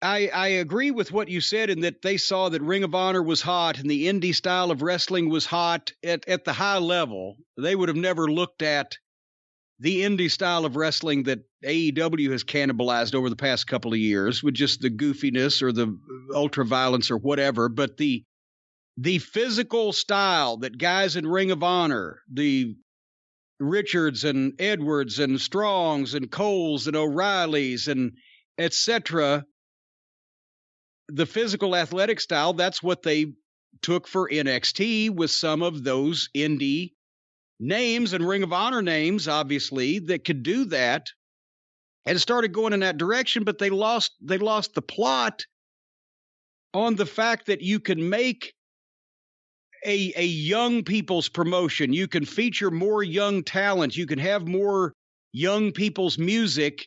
You can not be the staid old school, old-fashioned Monday Night Raw, but you still have to have, on a mainstream basis, on national television, not an underground or a cult or a niche promotion, but in the mainstream, on national network cable or whatever, you need to have personalities that not only look the part, but that can get over verbally and with their charisma, instead of just doing the technically great athletic matches that draw 500 or 1,000 people tops to the the indie shows, some of them in a rec center somewhere. And that's not advocating that the personalities and charisma and verbal ability and connection with the audience means they need to go out there and do Saturday Night Live or Monty Python or Benny Hill or whatever. That means that, I'm sorry, OVW was a young people's promotion for young people. We had current music. All the guys were in their 20s, maybe early 30s, a few teenagers sprinkled in. And a lot of the crowd was the same age group because that appealed to them. But we also had the older people, the older fans that liked wrestling, because we were still having these young guys that were born in the 80s do the wrestling logic of the 80s. And everything else was up to, and we had the current rock and roll station sponsoring and fucking et cetera, et cetera. It was not old-fashioned old people's wrestling, but it wasn't silly and stupid, and everybody involved in it wasn't the size of a fucking 8th grader. So I just think that's the difference, is you can go too far with everything. They need to impart some more old-style values and try to find some people that have the size and the ability and the physical and verbal charisma to be stars, and make sure that they can work, because that's at the base of it, but that's not the be-all, end-all of it. And it doesn't mean that young people's wrestling also has to be silly people's wrestling. I would think a lot of young people would like Walter and Elia if they saw that. And as I said before, as I will close up this subject, Walter and Elia is the kind of professional wrestling we could have had if the showbiz folks and the cosplaying kids didn't take it over instead. On this topic of WWE releases, and again, we've seen a lot over the last several months, a lot of people who were mid-card or even below, but main eventers. Braun Strowman was a main eventer. Bray Wyatt, main eventer, who by every metric that Vince McMahon measures success, was a big success. He moved a lot of merch, and he got released. So on that topic, and of course, Bronson Reed, someone you champion, someone who a lot of us see and say, wow, a lot could be done with this guy. He's fresh. They let him go. This question was sent to CornyDriveThru@gmail.com from James in the UK. After more releases from WWE, is anybody's job safe? If yes, who does Jim think is too valuable to release?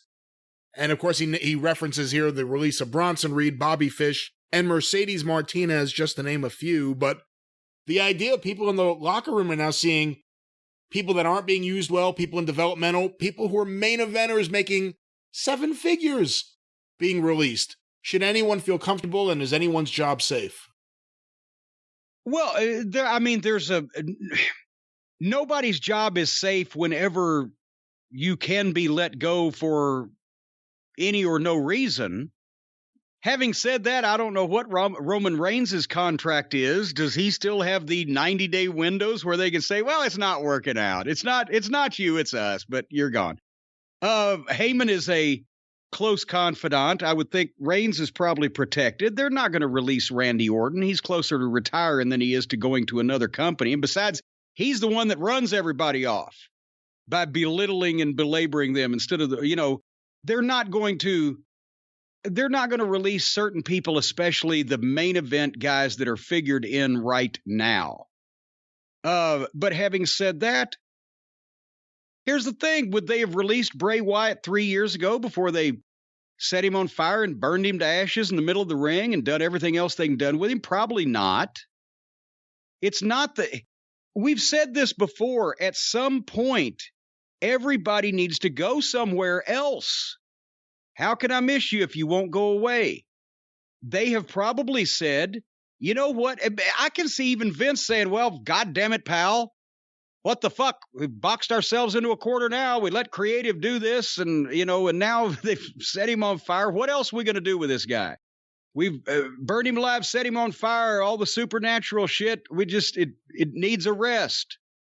Maybe they figure, okay, Bray Wyatt, if he wants to go take the billionaire's money over on the other channel, he can do that. Or if he's made good money, he might want to do something part-time, go to Japan or whatever. And maybe they're saying, well, we'll bring you back in 2 years.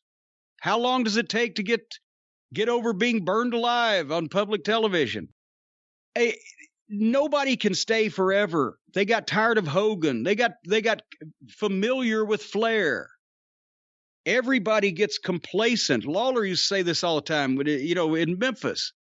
He would say, goddamn, the thing we hear all the time is, can't you guys get some new wrestlers? We want to see some new wrestlers. When they bring the new wrestlers in, nobody knows who they are. They go, well, fuck, where's all the guys we know who the fuck they are? But everybody gets old, and everybody needs a new place to wrestle, a new gimmick, some time away, a coat of paint, a rest, whatever the fuck. Nobody's going to stay in one company forever. That's another reason why that wrestling was, except at the very top level, was not supposed to be national. When you had your nationally known wrestling stars, the 10 or 20 guys that could go anywhere around the country and wrestling fans would know who they were, you didn't see them all the time. You just knew who they were. Otherwise, every territory had different talent. Guys would come and go. And when you had a favorite wrestler and he left the area, you'd wait. You'd wait like a fucking puppy dog on the sidewalk outside the store for its owner to come back. 2, 3 years, whatever it took. And oh shit, so-and-so's back. And then he'd be all over again.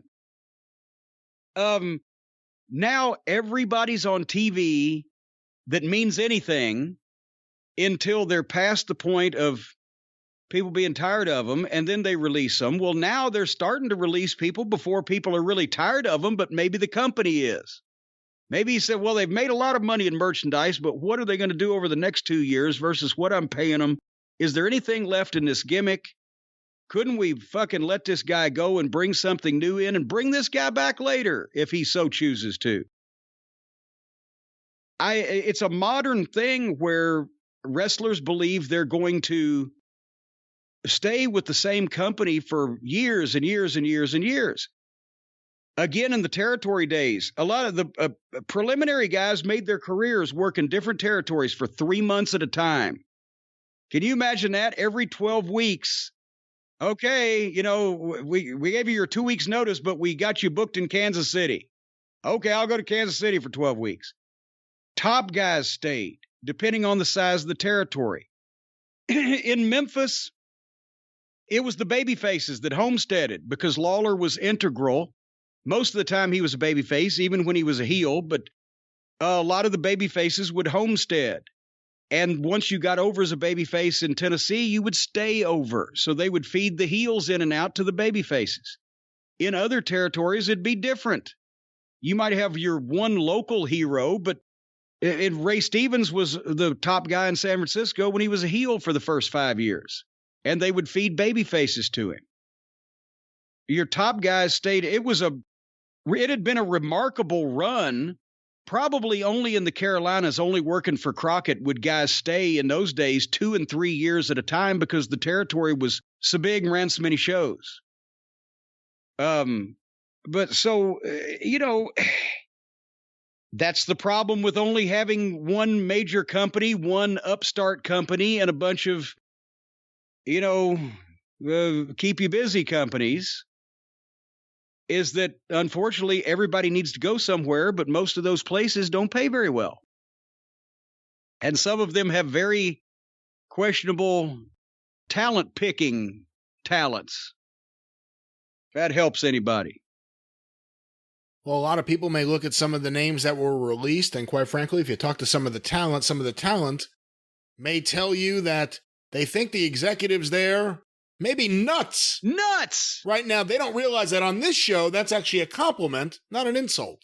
That's a compliment, because when we say you're nuts, then of course the first thing that pops into your mind, ladies and gentlemen, is nuts.com, the best kept secret of Snavvy Snackers. I can't ever Snavvy Snackers again? Snavvy Snackers again. Savvy Snackers. It's the best kept secret of savvy snackers across the country.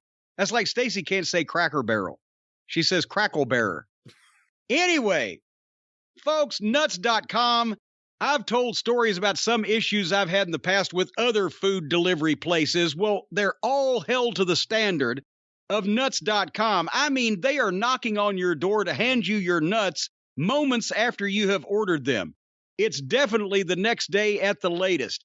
It's your one-stop online pantry shop. They've got high-quality, delicious snacks like white chocolate toffee cashews, bourbon pecans, crystallized ginger, honey sesame sticks. Yes! Yes, honey, sweetie, baby, candies, dried fruits, pantry items like baking mixes, pasta, and more. Nutritious, delicious, healthy nuts, dried fruit, flowers, grains, raw, organic, roasted, salted, and candied nuts, even chocolate dipped. They're handmade. Each one of them is kissed by a 96-year-old grandmother before they're even wrapped up. That's not true. No one touches or kisses any of the fine foods that you get. Some nonagenarian should be blessing each one of these things with love personally as it goes out of the factory. That's the impression I get. A blessing is okay. Yes, I agree. And kiss it on the cheek. No, that's germs. We can't. Well, all right. They've got items for smoothies, rolled oats, beans, and but what about beans? Beans are good for your heart, folks. The more you eat, the more you feel better in the morning. Gluten-free and vegan options. Delivery is fast. Orders shipped the same day. It's fresher than the supermarket. Let me tell you what to do, because already I've got your taste buds salivating. What you've got to do is you've got to text the word experience. Even though this is the drive-thru, we're going to go with this. We're going to text the word experience. I assume you know how to spell it. If you don't, Google it. Experience to 64,000. New nuts.com customers get free shipping on your first order when you text experience to 64,000. That's 64 and 3 zeros. It's a popular number. The key word here is experience. I'll tell you what, these nuts will make you nuts. You'll go nuts over nuts.com. Terms apply. Available at nuts.com/terms. We've said it before, big fans of nuts.com here in this house. Here in the Northeast, in North Jersey, next day delivery. You order something at night, gets here the next day. Well, no, it's here too in Kentucky. I don't know where they come from. They may be, down the street from us or whatever, but it's amazing. They have various plants throughout the country, but I was going to say what I've recently fallen in love with, despite you unfairly maligning it in the past here on the show. They have a wonderful selection of granola. They have the best granola. Well, I was also maligning it when you were making your own granola at home. A, there's nothing wrong with that. B, it was delicious. C, don't do that. Buy your granola from nuts.com. Yeah, there you go. I'm not selling you my granola. Do you have a health license with the health department to make your own foodstuffs? I don't, but I probably have Len Rossi's in my file somewhere over here. Well, that might work. Len Rossi would, if he was still here with us, would recommend, I'm sure, nuts.com. That's right. But Jim, on the topic of Can nuts, I just say something real quick also? I forgot to mention this, and I'll just briefly skip over it. The new JimCornette.com website and Cornette's Collectibles store and the fun shopping experience it will entail will debut on Saturday, September 4th. As we have mentioned, Labor Day weekend. More details this coming weekend on the experience. I'm still waiting to find out exactly the time of day we're going to do that, and also schedule the rest of my month since a lot of things are up in the air. And also this weekend, Sunday, August 15th, the next Great American Cameo Bash, cameo.com/Jim Cornette. They will be up for 2 hours again, Sunday, August 15th from noon until 2 p.m. Eastern Time. All the cameos that you could possibly buy will go on sale during that period of time. And this is going to be the last because of the website opening and et cetera. It's going to be the last cameos till October or so, I would think. So get them while they're hot. I will give anybody the talking to they deserve. But I'd like one thing. We're going to have fun with these things. I know as much as anybody might want to bring it up because one person actually tweeted about this. And if one person tweeted it, several others are thinking it. I'm probably not wanting to do specific custom Bobby Eaton stories on these cameos. And I hope everybody will understand. If that's the only reason you wanted to get it, take the money and donate it to your favorite charity in Bobby's memory. But I'm going to have to be doing a bunch of these things, and I don't want to go down that road on that particular day. Otherwise, now it's up to you again, Brian.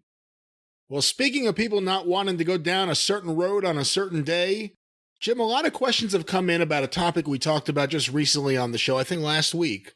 Adam Cole and his contractual situation with WWE and NXT and what we perceive, what we think would be Vince McMahon's views of Adam Cole.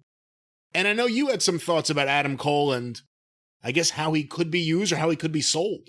Well, come out and say it. You know, we were talking off the air and you said, well, hey, you know, Adam Cole's another guy that he's honestly, as long as Vince McMahon is in charge, is not going to be brought up to main event WrestleMania, even though he's got all the talent. And I said, for one thing, a lot of people don't necessarily want to argue with Vince when they know he's either got his mind made up or he's leaning in a certain direction. The more often that you disagree with Vince McMahon, the more likely he is not to want to suffer you in his presence. And I was one of the only ones that just didn't give a shit because I was cranky and I was like, no, listen to this. But I think that anybody that Vince trusts could sell Adam Cole to Vince if they did it right, because what you have to do is draw parallels or straight lines or whatever to something that Vince has enjoyed, has seen work, the logic and the way he thinks that it's something will work. You have to equate it there, and then you give a guy a chance to do what he does and prove Vince wrong to Vince in his mind without anybody telling Vince he was wrong. If that makes any sense. Remember, he was wrong about Mick Foley. He didn't want to hire Mick Foley, and then he wanted to make him Mason the Mutilator or whatever. But Mick had enough people trying to pitch for him and let him do things to show Vince how good he was that Vince would like, that he got the opportunity to, and dodged a few of those stumbling blocks along the way. And then once Vince saw the creativity behind the guy and that he wasn't just the bump guy or the guy with the bad body or whatever, then he became a huge fan of Mick Foley.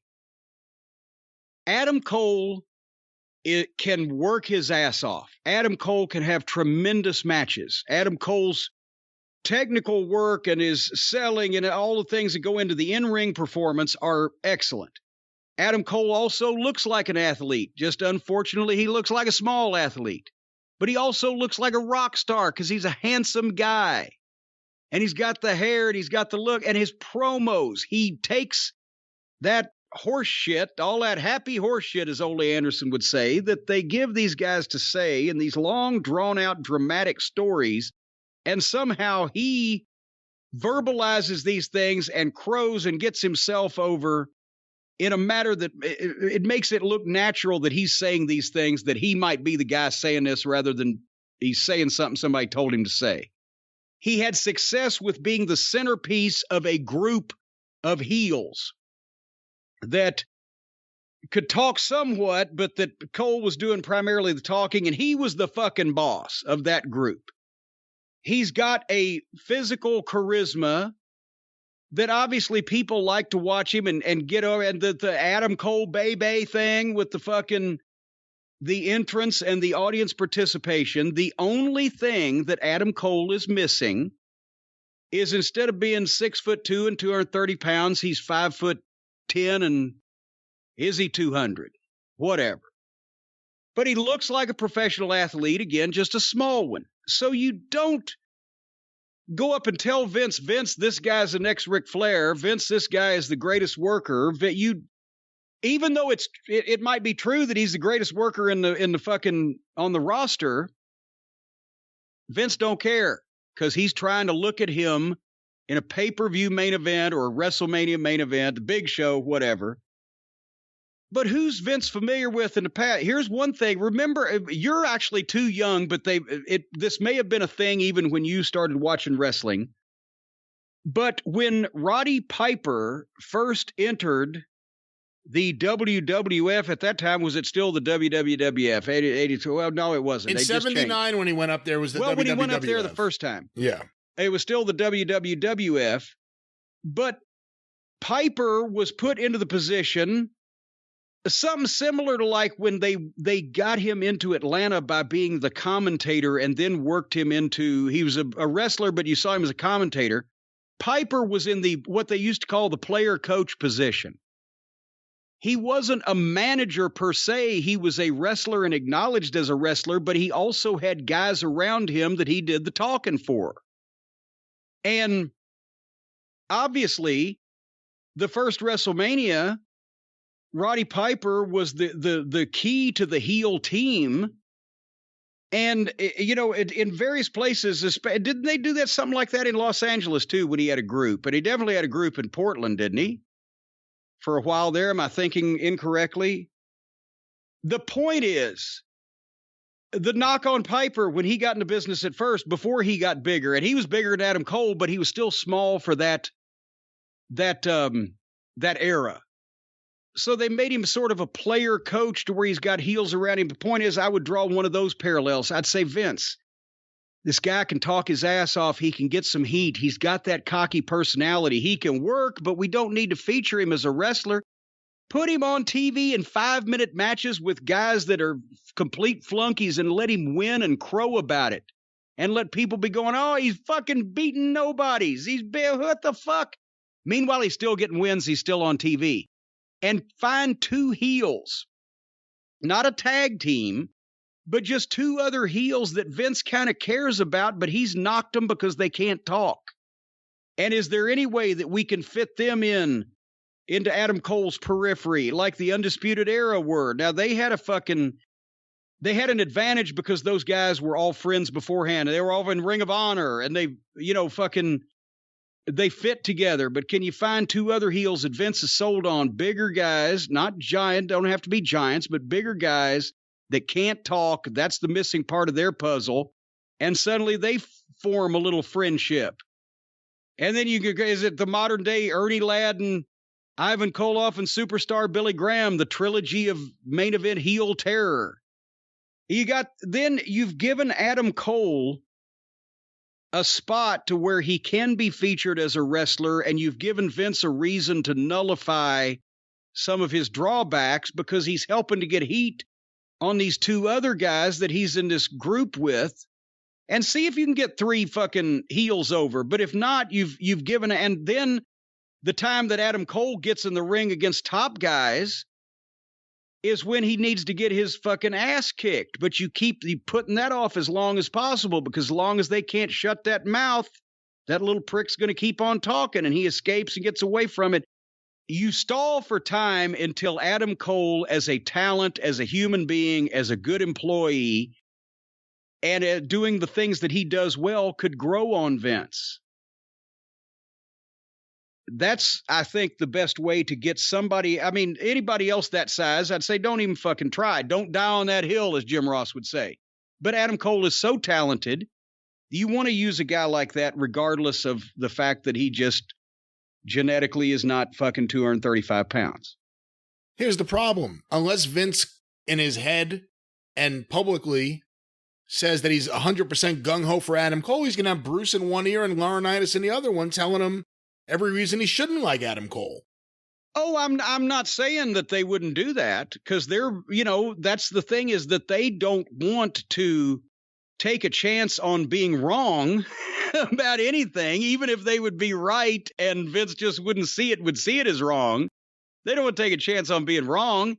And I mean, Laurinaitis probably, I think Bruce could see a better chance of seeing Adam Cole's talent and just not want to actually get heat over expressing that opinion. I think Laurinaitis probably would think that Cole's just too small and blah, blah, blah, because Laurinaitis in 2004, 2005 with OVW, he's trying to get me to send him Sean O'Haire and Mark Jindrak as soon as humanly possible.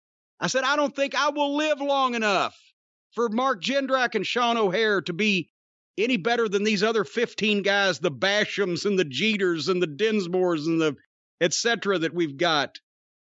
But because they were tall guys with good bodies and in Jindrak's shape, not much physique and 2 left feet, he identified with them because they reminded him of him.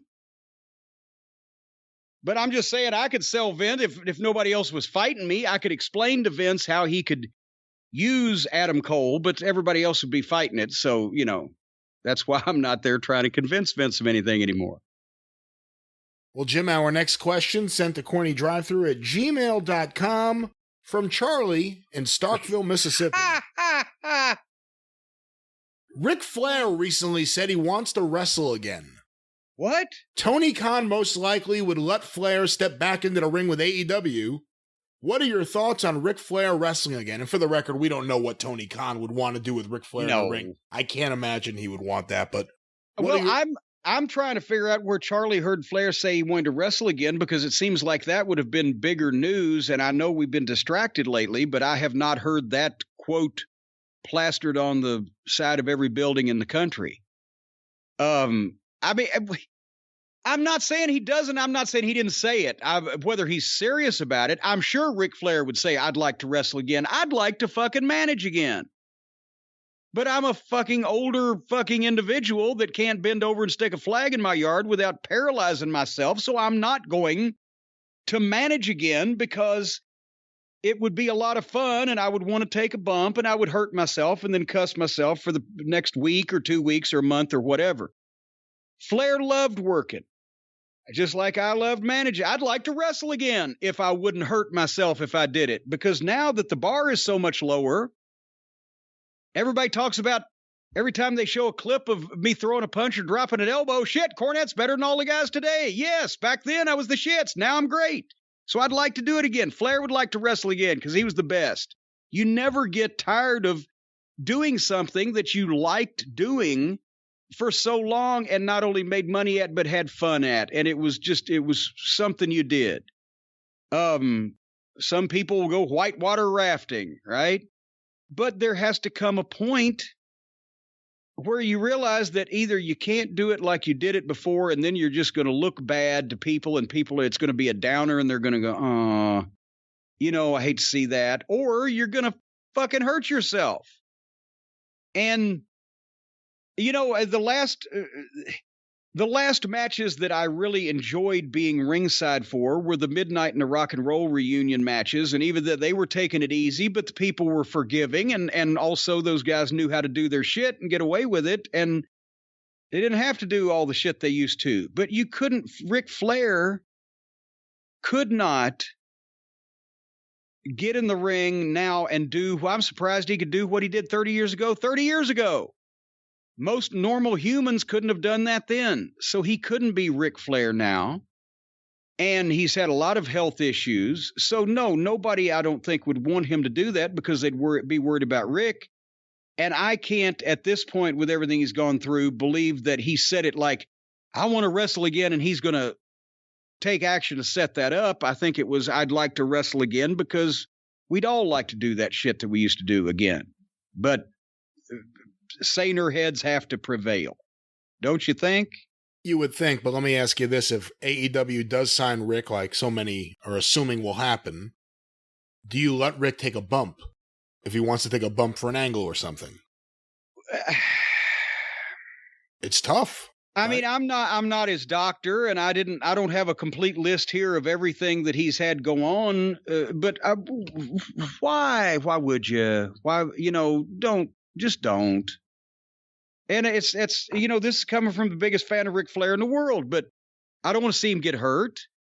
I don't want to see him out there doing shit half-ass so he won't get hurt, because Flair was never a person to do shit half-ass. I don't want people out there saying, oh, God, he still has to do this. Because that's one of those things these days, the fans are, oh, look at so-and-so now still has to do this. Even if you don't have to, and you just do it because you want to. That's why I quit doing a lot of dates several years ago. Because after that fucking The Wrestler came out, I'm like, well, shit.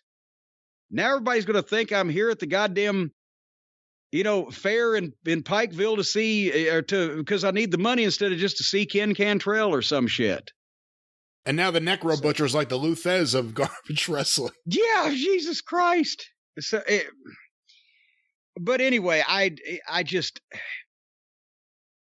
mean, how much, if you did sign Ric Flair, instead of having him do angles, they've knocked Arn Anderson down, they've choked Jake Roberts, they've, fucking, I don't know what they did to Tully, but they should get the Horsemen back together as a group of senior citizens that just cause trouble, but no one could ever get payback because they can't work. Because they're senior citizens. Yeah, exactly. and there's a fucking OSHA law or something there. I don't. But wouldn't you just sign Ric Flair to come and be an ambassador for your company and go out and get mainstream publicity for this new organization and have him come out on TV every once in a while and be Ric Flair and say something positive about a young babyface or even negative about a heel that you need to get a rub to? Does he need to do angles where he gets kicked in the face and takes a bump like everybody else when we all know that that's all contrived and choreographed and pre-planned and predetermined anyway, because they make it so obvious by the way they do it that it's not really happening anyway? So is that, would you, if you had Ric Flair, you couldn't get value out of him working for your wrestling company in a public relations and or figurehead and or commissioner and or just ambassador role without, he's got, but boy, if we came off the top and fucking hit him in the head with a garbage can and he got some color, well, that would we'd retire off of that angle. What? And it's a good move for AEW because they are a company with momentum and buzz right now. WWE has a real negative buzz in a lot of ways. And AEW is trying to get credibility, despite this month's pizza cutter incident. And every month there's something. They're a company that needs credibility. They're about to be on TBS in a few months. Having Ric Flair there, the only other ones at that level besides like an Austin and a Rock, but it's really Flair, Hogan, maybe Brett. Those are, and probably Flair and Hogan are really the two top guys. Well, and for credibility. For publicity, for credibility with the wrestling fans, Bret Hart means a ton. Yeah, and actually both guys mean more than Hogan right now in terms of credibility with the wrestling fans. Yeah, well, and actually both guys probably mean more in terms of mainstream publicity right now than Hogan, because a lot of people are still mad at Hogan. But where I was going with that was Flair, that Bret can't. Flair has, I guess every rapper in the world grew up watching Flair from the pictures I see in the commercials and etc. The sports teams. Bret's big in Canada, yes, with the sports teams, but I don't think that every major NFL team would be doing cartwheels over Bret Hart visiting their locker room versus when Flair actually does and they turn cartwheels. As they need publicity with people outside of the usual suspects these days that already know everything that's going on in wrestling and the actual current wrestling fans. They need somebody with a mainstream name that can go out there as over with these other people. And that's Flair. So no, I don't think they ought to bring him in and beat him up on television 3 weeks in. I think they ought to let him just go be Ric Flair as a personality and spread the gospel of the Lollipop Guild. Well, Jim, since we kind of touched on AEW there, let's get our AEW questions out of the way here this week on the show. Oh, boy. And I guess, once again, it's important to say, based on something you just said on the experience, Vince McMahon, a lot of people question what kind of guy he really is. But with Tony Khan, we certainly have serious philosophical differences in terms of how he books a wrestling show or what he likes, but certainly a good heart. I think we can all agree he's got a good heart. Now, his wrestling company... we said that last week on the show, yes. And his wrestling company's another story, so let me say that going into a couple of these stories. It needs a heart transplant. Did you see, and I don't know how much of it you would have based on the timing, the Max Castor story, controversy, for lack of a better term? I want you to fill me in on some of this because I have been sent the recap in the Uncle Dave's Wrestling Observer, but nobody, and I know about the controversy, but nobody has yet told me what this fucking guy actually said. An actual quote of what he said so that I can make my own decision about how crazy he was. And then the fact is, we'll get into in a minute, that they aired it first. So do you have what he said? What'd he say? I do. Do I have to read this? Well, yes, because this is, I mean, if it's, we're not making up unsavory shit just to say it like we've got Tourette's. Fuck. We're reporting verbatim on what this guy said on a nationally, well, not nationally broadcast, it was on YouTube, but what he said on their program that was broadcast out to people that got people stirred up. I don't want you to add anything. Don't subtract anything. Read it like that Mike Tenay used to read Shitstain's TV formats in the production meeting in TNA, just in a monotone voice and no judgmental. He would just sit there and just read it monotone without any judgmental effects in his voice or eye rolls or whatever, and it made it sound even stupider that way. So what'd he say? Well, once again, for those of you unfamiliar, Max Castor is a young wrestler and a rapper in AEW, a part of a tag team called The Acclaimed, and he comes out and does his rapping on the way to the ring. Usually begins with, yo, yo, yo, yo. And then after 4 yo's, maybe he gets the flow right and he gets going. So this rap... And he says some very pointed things, some of the witty things he comes up with. What do the kids say? He's spitting the rhymes, and he pushes the envelope. He's very edgy, apparently. So apparently on the 100th episode of Dark, which again airs on YouTube, that was taped in Charlotte, North Carolina before the big Dynamite taping, The Acclaimed, which is Castor and his partner Anthony Bowens, they were going to be in a match, an 8-man match, and on the other side were the Seidel's and the Varsity Blondes with Julia Hart as their manager. Here was the rap. The Acclaimed kicking ass for miles, make you claim mental health like Simone Biles. The Seidel's gonna pay the cost. I'm gonna treat those bitches like Duke Lacrosse. Oh! The Blondes say they're the best, but those dudes are faker than a PCR test. And what's that smell here in North Carolina? Oh, wait, that's just Julia's. And that's where Anthony Bowens grabs the mic to prevent him from saying the word vagina on YouTube.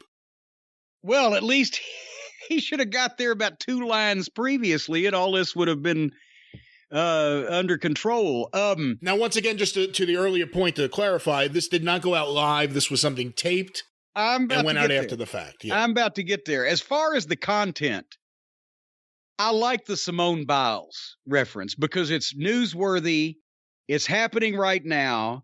He's not, trying to verbally disembowel the young lady. She had issues. She's a world-class athlete, had a lot of pressure put on her, and What?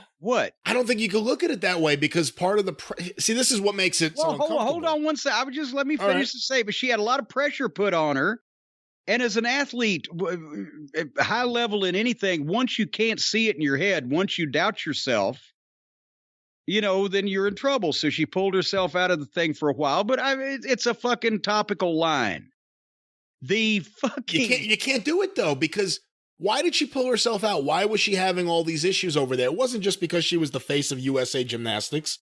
It's because she had been molested by their doctor, Larry Nassar or whatever his name was. That's what messed her up. So when you make this comment about Simone Biles... I have not had that fucking line drawn for me. I thought she'd lost her confidence and fucking got too much pressure on her from being called the biggest star in the history of the Olympic Games and just cracked up a little bit. I didn't know it was from the doctor that had molested the gymnastics team whenever the fuck a few years ago. But regardless, I'm saying I didn't fucking see that thing as that line as a big deal. But the Duke Lacrosse treat them bitches like Duke Lacrosse.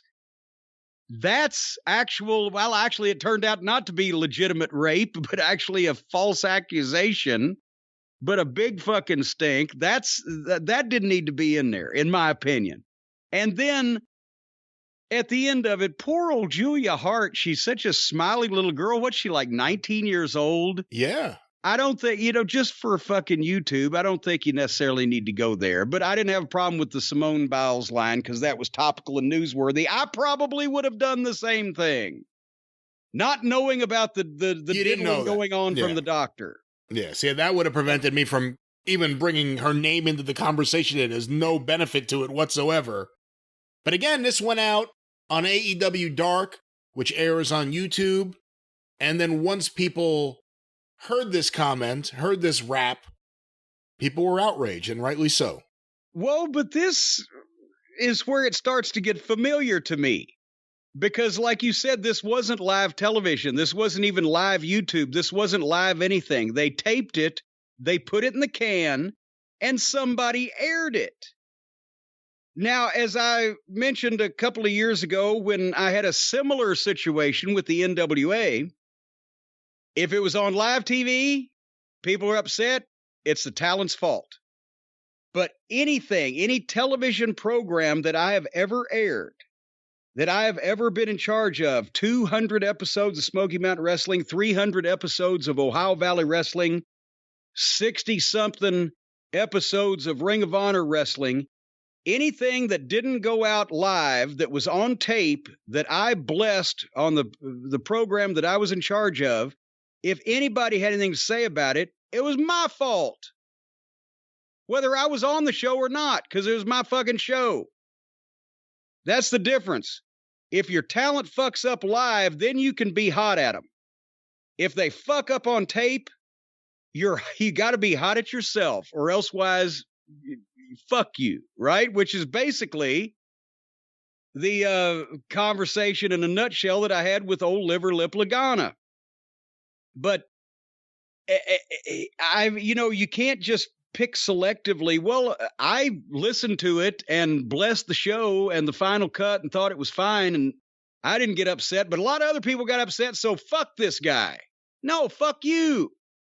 If it's fucking questionable, take it out. If you don't think it's questionable, then stand by it. But they didn't either. They didn't stand. They took it out, but they didn't stand by it. No, they did not. Did you see Tony Khan's quote about the whole ordeal? I did not see a quote from Tony Khan. We'll go back to this in a second. I'll read you this quote. This is from an interview. What is it? Busted Open Radio. He did an interview. He's talking about the rap. I was not out there at the moment when he did it.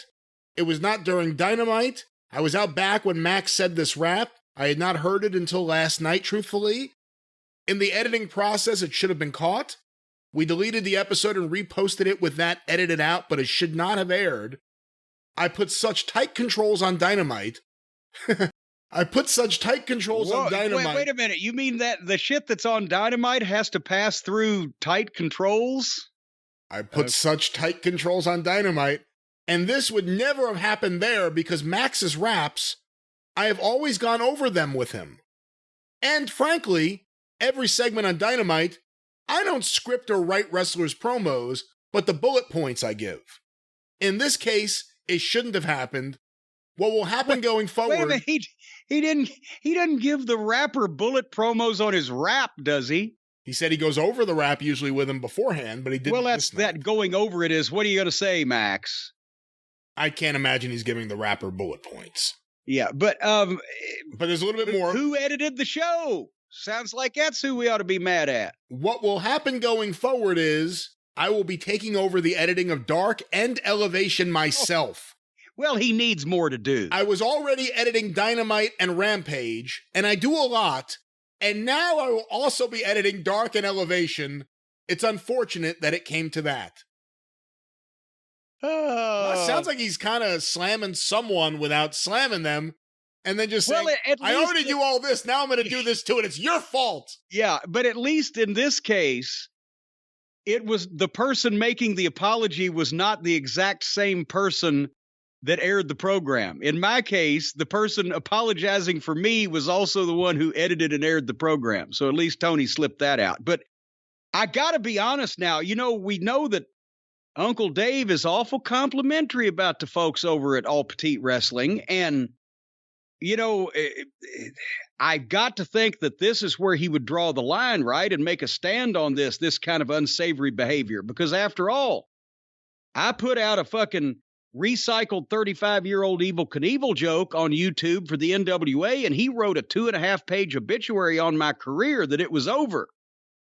Uncle Dave, being Nostradamus, signaled an end to my professional career the exact year before I had my largest financial year in history. So he's got a roll going. So certainly he must be calling for Max Castor's head on a spike, and his career is completely over, and he should have known not to do something like this. I believe that's one of the things he said about me. He said, Cornette should have known in this day and age, in this environment, not to tell a joke like that. So certainly a young man like this Max Castor that's hooked up to all the modern happenings and the trends of the day, not like an old guy like me. When I said the joke, I wondered, I wonder if anybody will get this. I wonder if they're still hungry over there.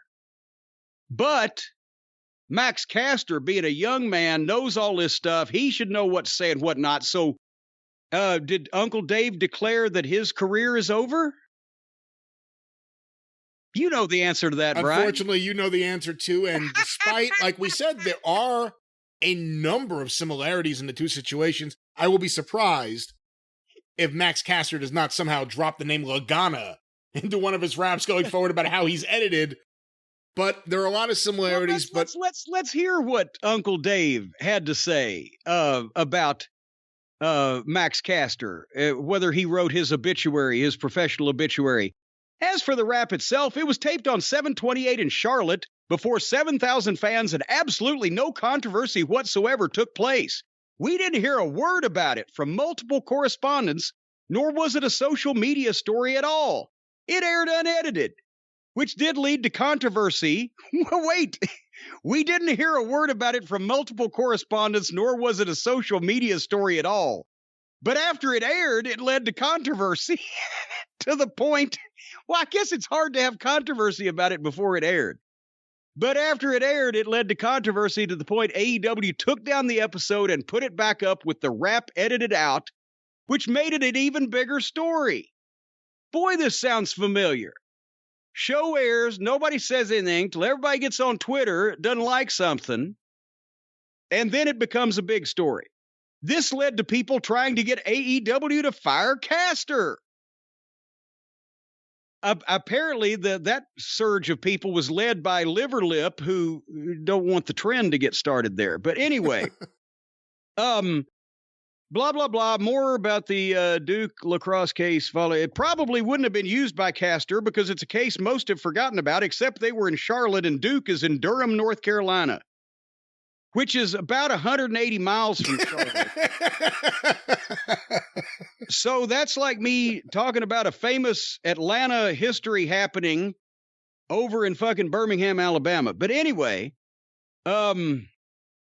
Ironically, Charlotte was where, if there was outrage, it would have come from. No, it would have probably come from fucking Duke in Durham.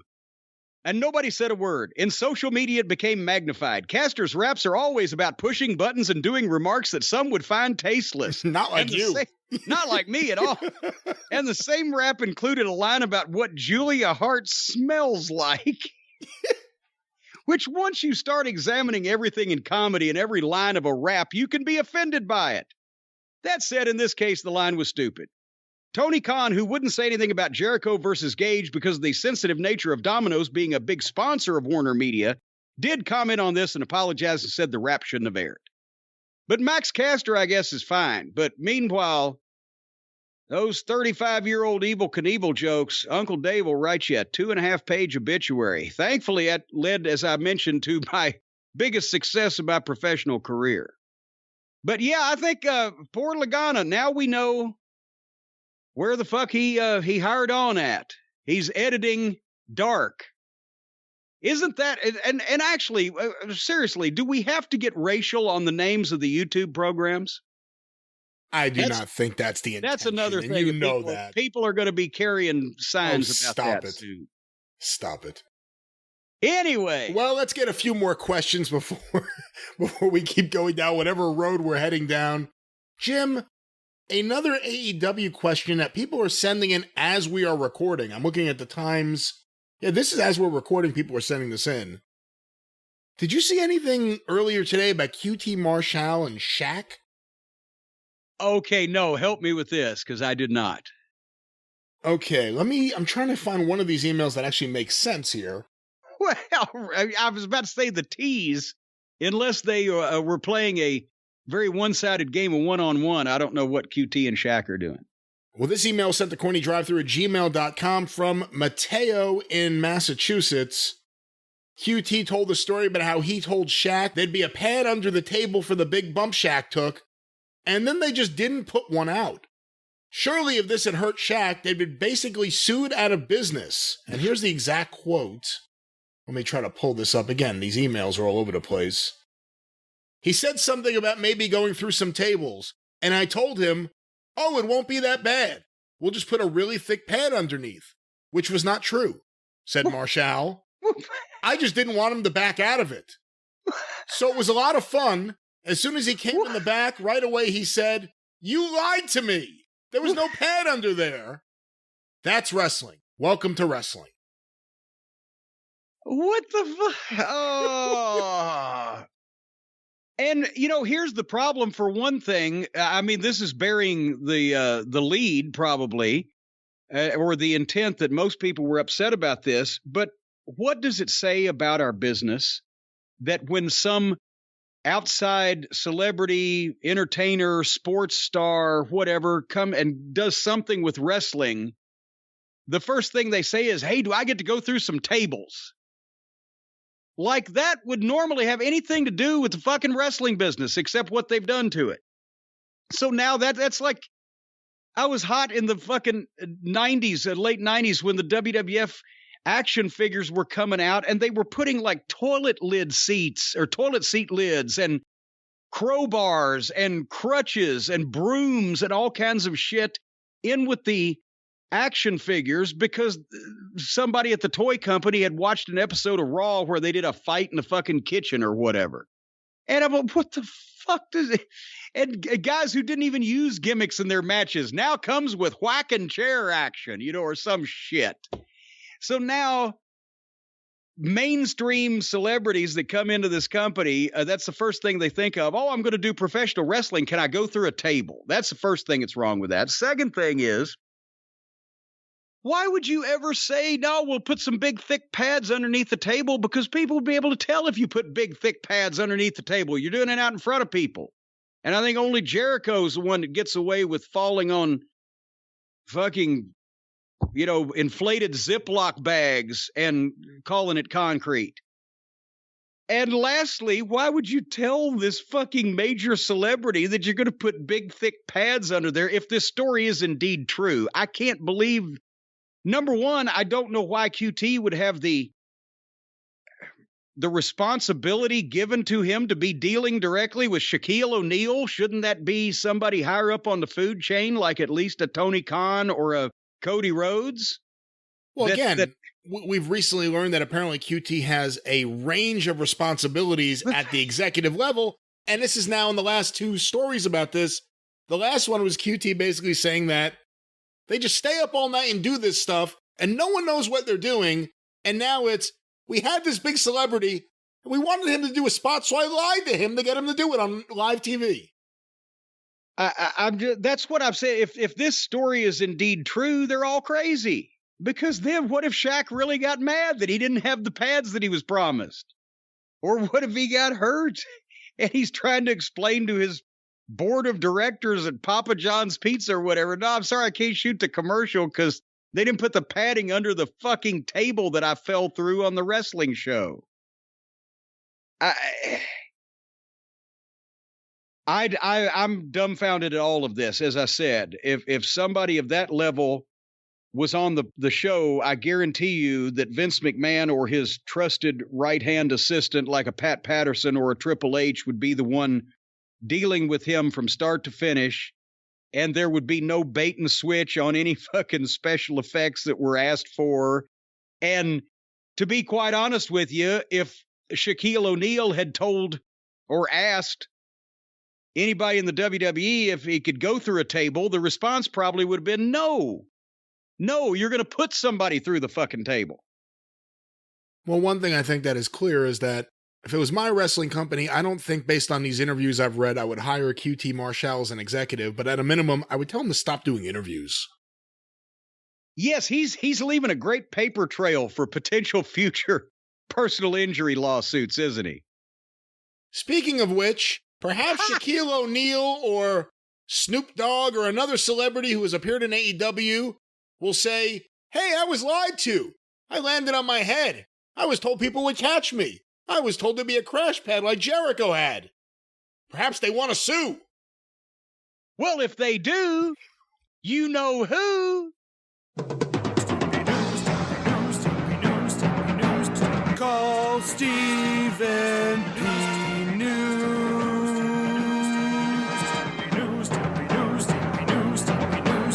If you need to sue.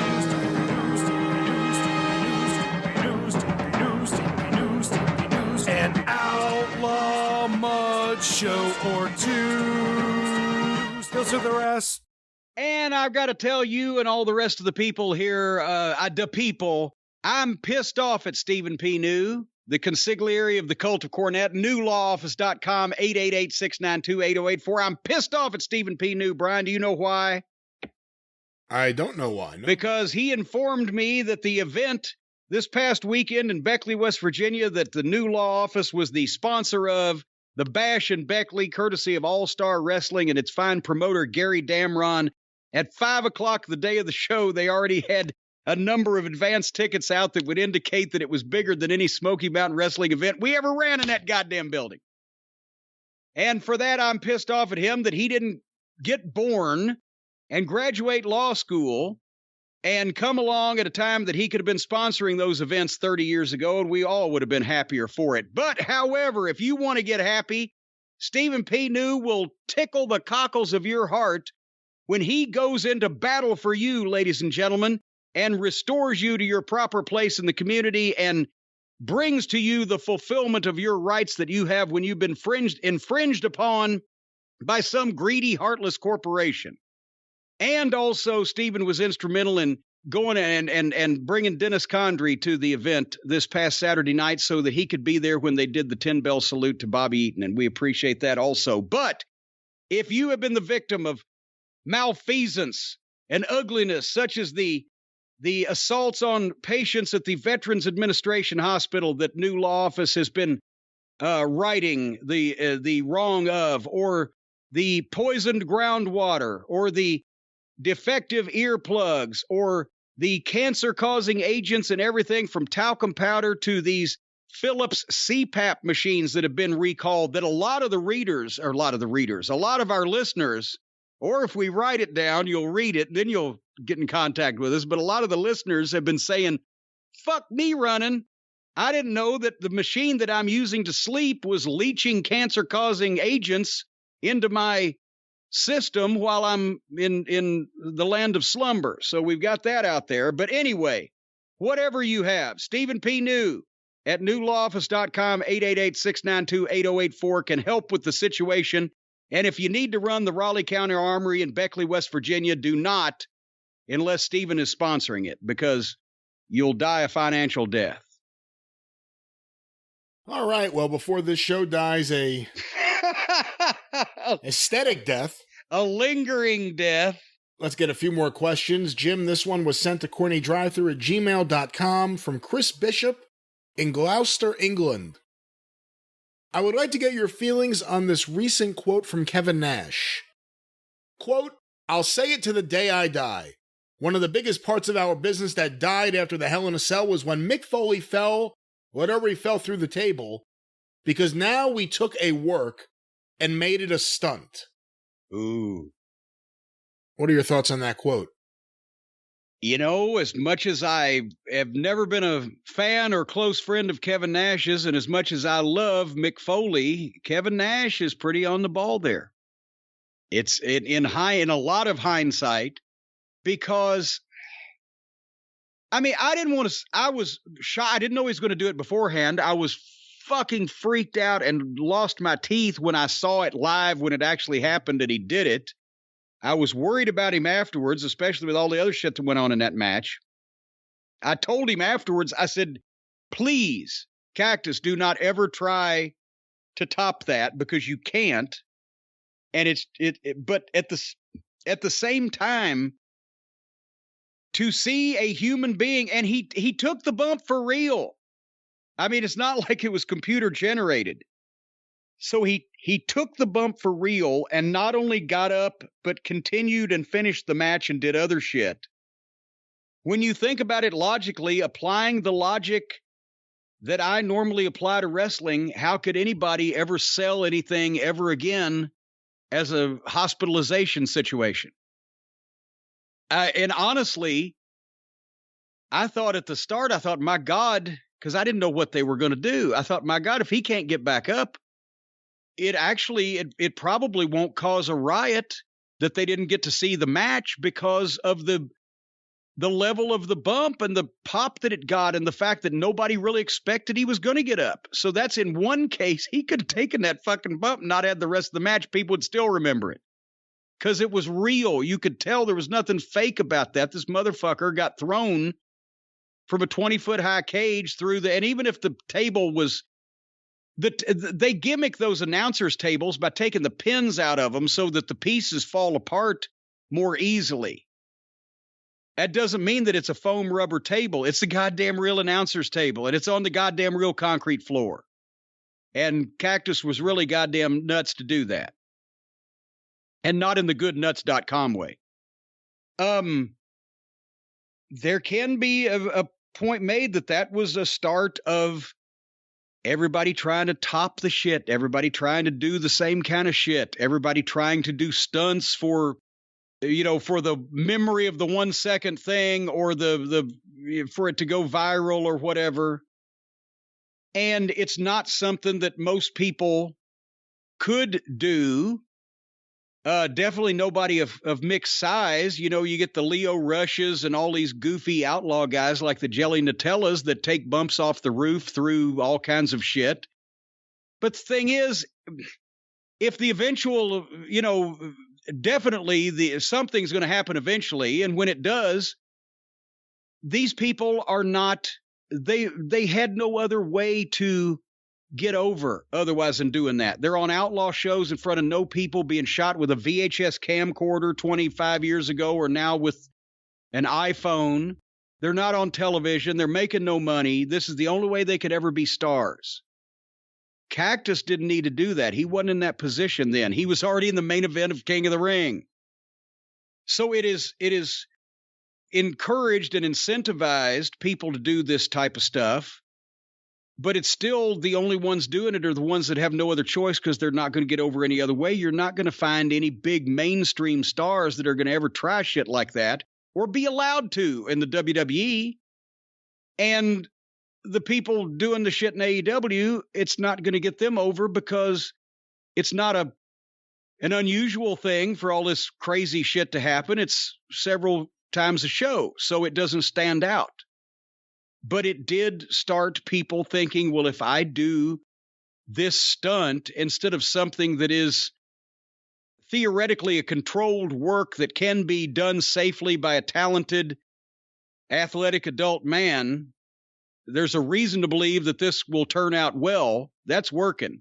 When you're like, I think I can do this without killing myself, but who knows what's going to happen? That's not working. That's a stunt. So, fuck it. I guess Nash is right. Jim, our next question sent to Corny. You mean the final one? Our final that's question. The one you're talking about? Apparently so. Our final question. We got a song too, don't we? We have at least one song. We can have as many songs as you want. Are you in a musical kind of mood?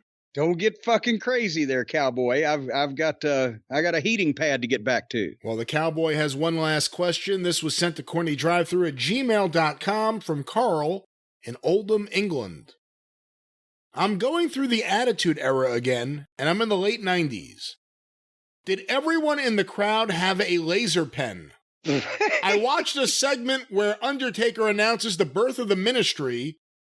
What was supposed to be a dark and brooding moment ended up looking like some shitty backroom 70s disco. How in the name of fuck did the wrestlers deal with this? It never ends. Every guy is a mass of moving red dots. Surely this must have caused some botches. Did the company ever address this problem? Was there a break your fingers in the back if we catch you with a laser pen policy? I hope so. I'm furious. Well, I've got to admit that I don't know. I seem to recall in the past at some point, didn't they start cracking down on those things? Not just the wrestling companies, but like people in general, shows in general. No laser pens. No, now are they? You don't see a lot of people carrying them around anymore. Did it not become a thing, or did they crack down on possession of those things? There were a lot of problems from if you shined it in someone's eyes, they had the potential of going blind to... Yeah. I want to say there was an issue. I could be completely wrong. It's been a long time since I thought about this. Wasn't there an issue with airliners? With airplanes? Yes. Yeah. Yes, I remember something about that too. And also, at like a political speech or something, it looks like a goddamn one of those high-powered rifle scope sight things. Thankfully, I was at OVW. Yeah, can you imagine if they had those laser pens in Mid-South or something when you had a lot of heat and all of a sudden there's these red dots everywhere? Yeah. We had a few red dots, but they were from the fucking sniper rifles. But I was in OVW when a lot of that shit took off. 99, early 2000, 2001, that the era that he's talking about, the Ministry, that was in the early 2000s. So I didn't have to sit there listening to him all cuss about it all the time, but I know that there was consternation, and they at some point put in the opening preamble that the ring announcer used to be the Fink, or whoever ring announcer they were using at the times would go, and no laser pens and no video photography and all the other things that you're not supposed to do there. But yeah, I guess that was just a craze that people went through, that they had those things in their pocket all the time. I've never owned one. I never had one. I don't give a shit. I'll point with my fucking finger if I need to. But yeah, it was not only wrestling, but it was disrupting all show business. I think one of the times I went to Las Vegas, I'm going to say they made an announcement, no laser pens. And that would have been the early 2000s, about that same point in time. All right. Everybody's got to be a fucking annoying fuck. That's what the problem is. People just look for ways to be annoying to other people. Well, with that said, we'll stop. Look at you. You're a master at it. That's right. And with that, the drive-thru is closed. Let's get a song or two. And wait a minute. What did you say? You said the drive-thru is closed? Yay! I'm giddy even. Was that the reaction? That wasn't really an applause. It sounded more like people just sitting in a lounge waiting for something to happen. Actually, it was supposed to be, but I have fat fingers. I have fat fingers. So I was trying to get the applause, Yeah. and instead I got a small smattering of chuckles. It sounded like the Copacabana when they're waiting for Henny Youngman to get on stage. Yeah, I tell you, take my wife, please. Ah, there you go. She was in the shower. Well, with that, the drive-thru is closed with a squeaky chair and a kalimba.